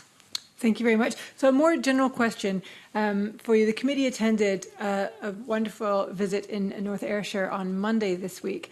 And one of the questions we put to some of the organisations there who are really on the ground delivering community wealth building with projects there that are you benefiting people is, how do we measure the success of community wealth building? So the people in the room were talking about building connections, crisis support, quality of life, opportunities. And some of my concern is about how we measure that in the bill, because the bill in its intention statement, the sort of second point in the bill, says that the intention of this bill is to reduce economic and wealth inequality. Fine, I don't have a problem with that. And support economic growth. And I'm worried that economic growth is explicitly interpreted to mean increase of GDP at the expense of all those other lovely things we know are so important: opportunity, crisis support, quality of life. So is economic growth the right way to measure the success of this bill, or are there better ways? Anyway, everyone, I'd like to hear from everyone. I think it needs to be almost layered, so there's something about how we work together systematically to understand, well, how do we know that we were successful around some of the things that you were talking about there. Ultimately, if we're successful, it would add up to more growth. I'm not convinced that it's just GDP growth and that's the gold star here. Even us as an organisation, we measure things like real living wage jobs. Actually, we're much more concerned now about higher value jobs and taking what people are paid much further up the value chain because of underemployment in Scotland and things like that. We measure things like R&D and business investment in their own growth, for example, as opposed to the GDP outcomes. We measure some of those kind of things because we know that they are the things that track that kind of overall economic growth going forward. So I think there could be a very this could grow arms and legs and become highly complex, but what it could unlock is a kind of a fruitful conversation about how would we know, and actually what are the right things. And if we get to the point where as partners we're facing into a measurement framework together and holistically, I think that could add a lot of value and give us evidence for other decision making in the future. But I think the risk is that it becomes overly complex and almost. I remember, Jackie, I don't know if local governments still do that, but they used to track a whole set of economic impact measures right across local government, and I think there was about 60 or 50 or 60 of them, and sometimes it's quite difficult to see the wood for the trees. So I think proportionate, but I absolutely take your point about being quite thoughtful about what that measurement framework looks like. Thank you, Jackie or Emily. Yeah, I'll come in here. This is actually an area that our Community Wealth Building Commission talked about just yesterday at its meeting around metrics and how we measure success. We've got 71 measures, actions, I'll call them, within our plan. And at the moment, we're using a red, amber, green status. So we're saying we're working on this. Yep, we're doing it. We're very probably focused less on how we measure that something has improved. Now, you would hope that by doing all these things that we are seeing improvement. However, the Commission we're talking about, it's important to get something that is measurable, something from a quantitative rather than qualitative perspective around how things are improving. I was pointed to, and I don't have details on this, maybe Amelia does, something that the NHS have started. I think it's called the Anchor Metrics Framework. It seems to be looking to try and measure improvement and how the outcomes are actually improving. So definitely it's something that's on the radar around how can we make sure that we're measuring this appropriately, because if we're not, then how do we know that what we're doing is working? Thank you. Amelia. Thank you very much, Lorna, for the question. And, it kind of provoked a deep question, because we do have the anchor metric, as it's been mentioned by Jackie. But the impact, I think GDP, the short answer is not the answer, because if we're looking at the likes of use of community assets following the Community Empowerment Act, we see that it's not the communities that would benefit most that are engaging. So there is a danger that GDP might capture an increase in inequality. And you mentioned the word inequality, therefore, is how would we truly assess the impact is perhaps through elements that are sensitive to identifying if the inequalities have been narrowed in any shape or form. If we target particular communities, we would like to see the wealth building being required. So it's looking, in addition to the metrics we currently have, is perhaps tracking through the impact on inequalities for specific communities, the employment rates, the income satisfaction, distance to workplace, and so on, things like that. Thank you. My next question is about, based on your experience of community wealth building that you've done so far, making sure that we capture within the bill the learning from that. Who needs to be in the room? So we've heard that one of the more challenging pillars of community wealth building is the finance pillar to tackle. So I've got a question about who needs to be in the room to help tackle that, and whether and how important the influence is of partners who own land, for example, or significant assets. Should private business be in the room? Who needs to be around that table for it to be successful? Please start, Jane. All of the above, actually. And so the risk is that you end up with this huge group of people that we're not really coming together. For me, it will be dependent on the action that we're focused on, and actually embedding. And this already happens, but really embedding the idea of public-private partnership around delivery, I think, is really critical, because actually we won't get wealth building without thinking about the private sector dimension. The dimension to this. There are things happening, say, within the banking sector around thinking about inclusion around bank accounts, and there's innovation around some of that, and I think there could be some really good thinking and input from, say, for example, the banks and things like that around this agenda that might give ideas and different innovative models that the public sector can then get behind as well. So I think that for me, I think business and certain kinds of it absolutely need to be in the room, and my experience is that we get better impacts and outcomes when we work alongside the private sector, but we're very clear on what we're trying to achieve, as opposed to it being around governance and criteria and tick boxing. It's being very clear about what we're trying to do in a particular area and what success would look like. There's an opportunity to engage partners in the private sector around that agenda, as opposed to a very complex governance structure, which I would certainly recommend that we avoided. Jackie or Amelia, I don't know if you have thoughts on that. Yeah. Again, picking up on all the points Jane said, I think they're well made. I would add to that, though, for me, the more the merrier, because I think there is a role to play for private sector, the third sector, publicly funded bodies in terms of taking this agenda forward. But there are different objectives that each of these bodies will have. The private sector will have a commercial mindset.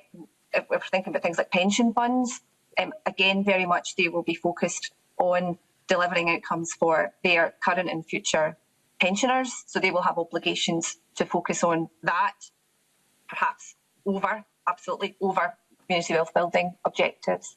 So absolutely, I think it's important that we have those individuals as part of our considerations of community wealth building, but we do have to consider their other competing objectives as well in this. Amelia, please go ahead if you had thoughts. Yeah. Yes, thank you. So I'm mindful of particular businesses that we currently have in Scotland and the difficulties we have in terms of alcohol input or alcohol businesses input into various aspects that impact on health. So I'm mindful about private businesses and what kind they would be. But there's one sector that we need, and there's the third sector that we certainly need into the room. I agree with Jackie that there are competing interests, and certainly extracting wealth out with the communities I wouldn't see as beneficial to community wealth building. Okay, my final question then is around whether there was any other things you'd like to suggest that should go into the guidance. I know we've spoken about guidance already. For example, in our visit on Monday at North Ayrshire, we heard that they had good success by their starting place was the inclusive growth diagnostic and a map of regional land and assets, so that they knew where the problems were and I guess where their assets were, so they could understand what they were doing. Would that be a good place to start for our new community wealth building partnerships? And is there anything else that should be in that guidance to make sure this works? So actually, I think that would be a good start. What is going to work for our local area? What are we trying to achieve? And actually, what are the assets that we can deploy? I think the additional pieces, what are we aware of, both elsewhere across the region, across Scotland, that could also add value to that agenda? But that strikes me as a good place to start. Clarity of outcome, what are the assets, and what are the tools that we've all got to play with, in terms of deployment. Any thoughts from Amelia or Jackie? From my perspective, I think I would like to see guidance being enabling rather than prescriptive. I wouldn't want to quash the good work that is already taking place around community wealth building across areas. No issue at all about the plan around assets and understanding what resource we have at our hands to do this. But for me, it's about giving us the flexibility to develop these plans in the right way for the local area. Anything from yourself, Amelia? Yeah, thank you. So first of all, just thinking of guidance and is the footprint of the plans. And I'm thinking of Glasgow has 6 local authorities. If I'm required to participate in 6 plans, it wouldn't necessarily be very helpful. The other thing I want to make sure that the guidance allows us to have the natural geographies to come together, like the Glasgow City region, as we currently have. And in terms of mapping, it might be helpful. However, we might be spending a lot of time in actually going back to map the assets instead of actually putting in place the ideas we have and promoting what we already do. So I would like to see it as an evolving and building on what's already there. Thank you, convener. Thanks very much. Can I bring in Murdo Fraser? Thank you, convener. Good morning to. Yeah, it's just still morning. Morning to the panel. A couple of questions I want to ask. Maybe start with yourself, Jane, because I want to ask about economic development structures and whether you think the bill will have an impact in terms of existing economic development structures and plans, including community planning partnerships and local place plans. What difference, if any, will the bill make? So I would be hoping certainly the bill wouldn't add to structures. I think there are structures available that can be used. I think that there is currently no kind of statutory responsibility around community planning partnerships for economy, for local economy. So, as I said earlier, there could be an opportunity to ensure that that's done systematically and consistently across the piece. And similar to my colleague there, I am also hopeful that the emerging and maturing regional economic development structures that we have can be deployed around the delivery of these action plans. So I don't know if that answers your question. I don't think there's anything new needed in terms of the execution of it. But I think that what we could do is then strengthen what already exists around coherent and concerted action. Okay, thank you. I don't know if Jackie from South Lanarkshire Council wants to add anything, particularly around community planning partnerships. Do you have any view on whether this bill will make a difference? Very aware that this bill sits to the side of community planning partnerships, and we already do have community planning partnerships, and that relationship that is there, that economic partnership that is already there. Do they have to sit in separate spaces? I'm not sure if they do. Having legislation in this approach doesn't necessarily mean that if partnership working wasn't there before, that it will be enhanced. Community planning partnerships I think are working, and I think that's a good thing. Picking up on a point that Amelia mentioned earlier, I think we do have to be clear though around how thinly some of these organisations might be spread, and we do see that in community planning partnerships, where the NHS might be required to be on multiple different areas. Yeah. So that's definitely something I think is important when we're considering this. Okay, thanks. Amelia, do you want to add anything to that? Yes, Margaret, just to say that most of the partners that are in the bill to be part of the community wealth building, they're already in the community planning partnership. And the CPPs have their own planning cycle already. I think the Glasgow one, it's going until 2034. So it's how do we ensure that we do not duplicate efforts, and we have kind of consistency and minimize the impact on organizations that will be fairly thinly spread on the ground if we have to meet in different arenas for different aspects. So it's just looking at coalescence of agendas across different aspects. Okay, thanks. Let me ask a second question, slightly more broad. Is there anything you'd like to see in this bill that would improve it that's not there already? You're all thinking. Yeah, Amelia, please. Yeah.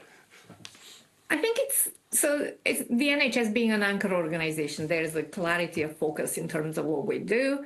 Is there anything the bill can enhance? Is actually perhaps how do we mobilise and have a kind of clear purpose and the ability to go to the next level in a way, build on what we already do. And my question is how we would be enabled, and kind of cut down the different silos. So we have child poverty plans, we have CPP plans, we're going to have the community wealth building. So it's how do we bring all things together to strengthen the impact of all the plans we need to currently have. Jackie? Probably touching on something that I mentioned already, and we do touch on this in our response from South Lanarkshire.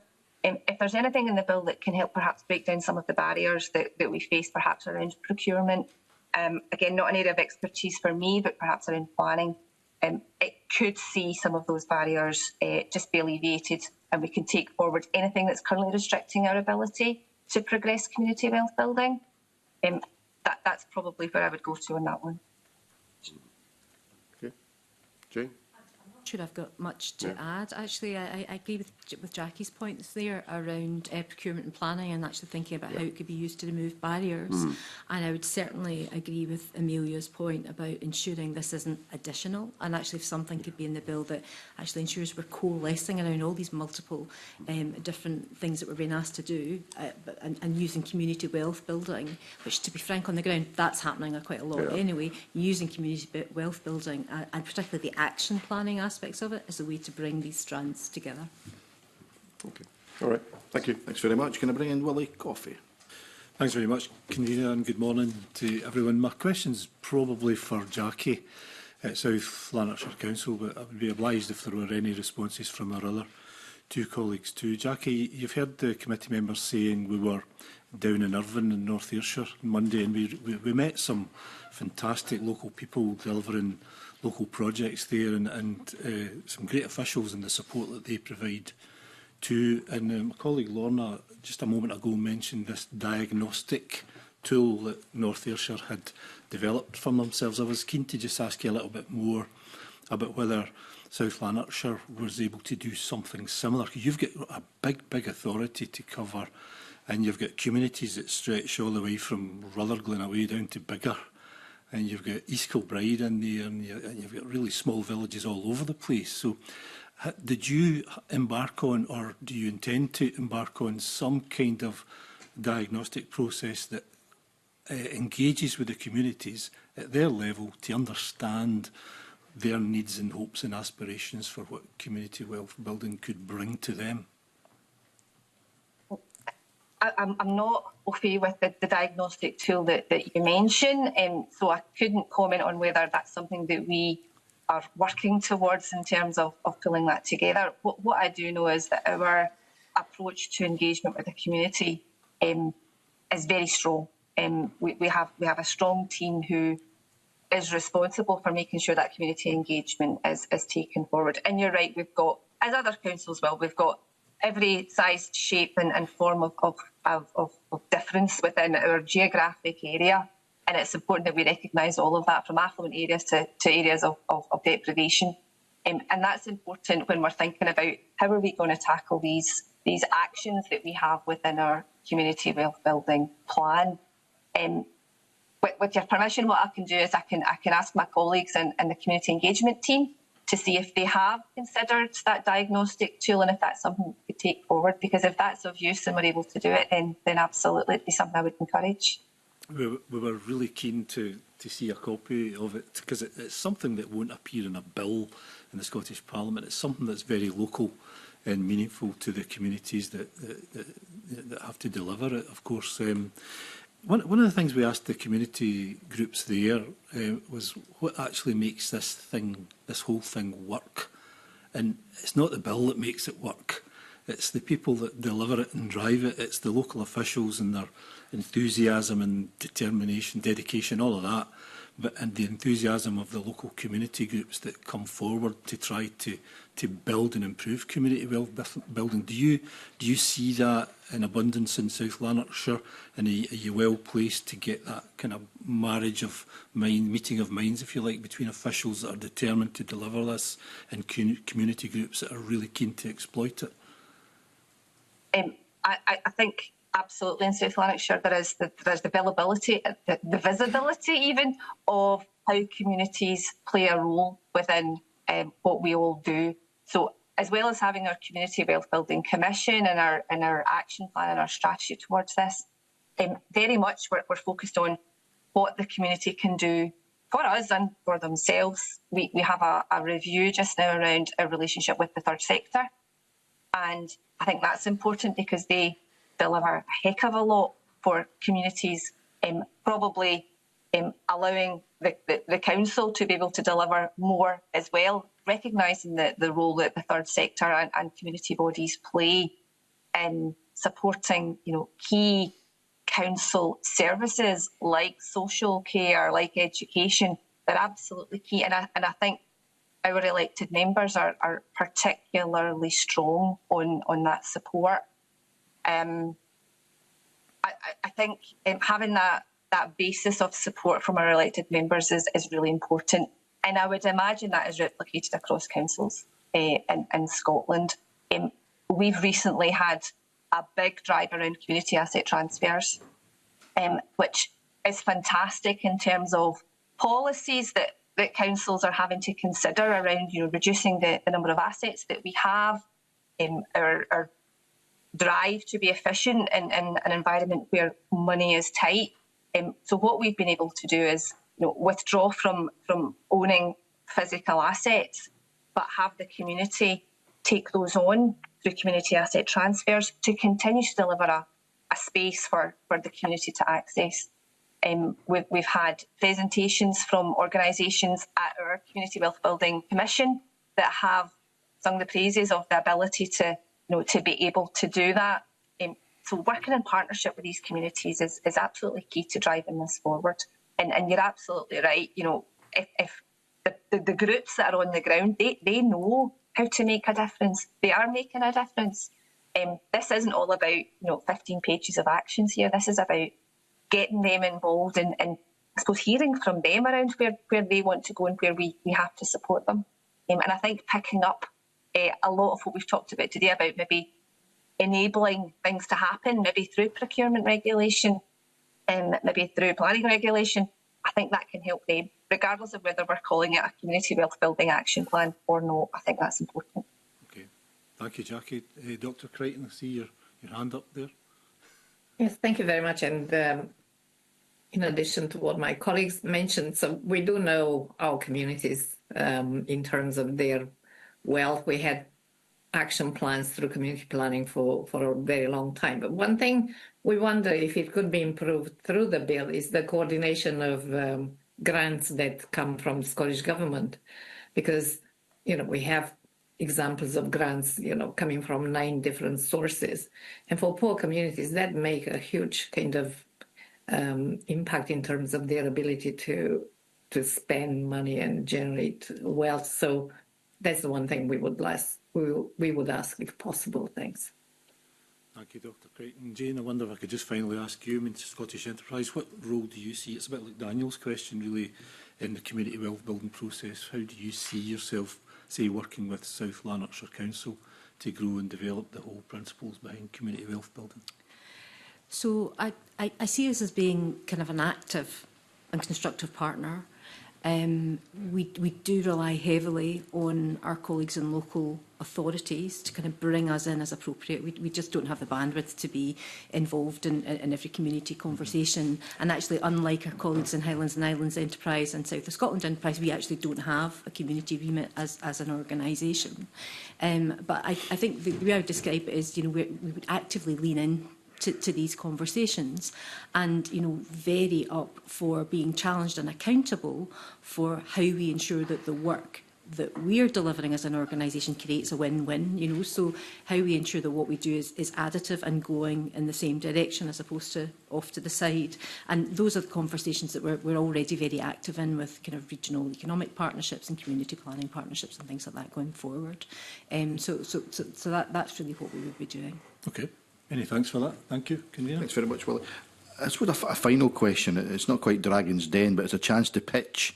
Is there anything that you haven't been able to share with us, either in the written evidence so far or your observations, of ways the bill could and should be improved in order to really deliver that ambition of community wealth building across Scotland. Don't know who wants to go first. You may not have anything, you may be happy with the bill. So from my perspective, I actually think the bill's quite clear. I think the principles are well laid out. The key is going to be in the guidance and the implementation. So I think keeping that proportionate, outcome-focused building on all the things that we've talked about today, and potentially challenging us, particularly organisations like us, about, well, to be more creative and thoughtful about how we can ensure and be accountable and actually measure the impact in terms of local economies for what it is that we do. But I would imagine my colleagues might have more to say around that. Do we have a longer list? So we'll give, I don't know, Dr. Crichton, I think you've got your hand up first, so fire away.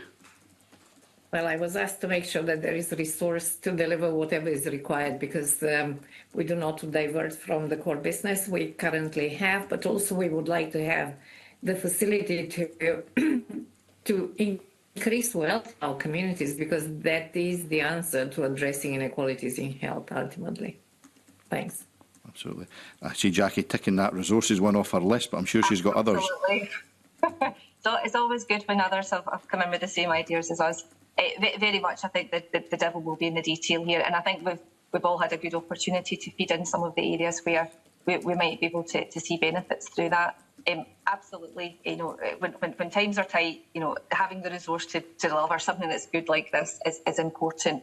As I mentioned, I think £4.5 million is mentioned in the financial memorandum as costs to local authority to deliver this bill. That's a lot of money that we don't have. So the ability to deliver this well, I think, will rely on having that resource there.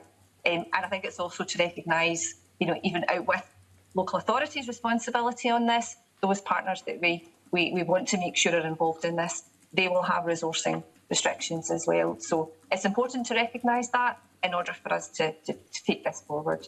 But I get very supportive of the bill and its enabling powers that I think it will have across the board. Okay.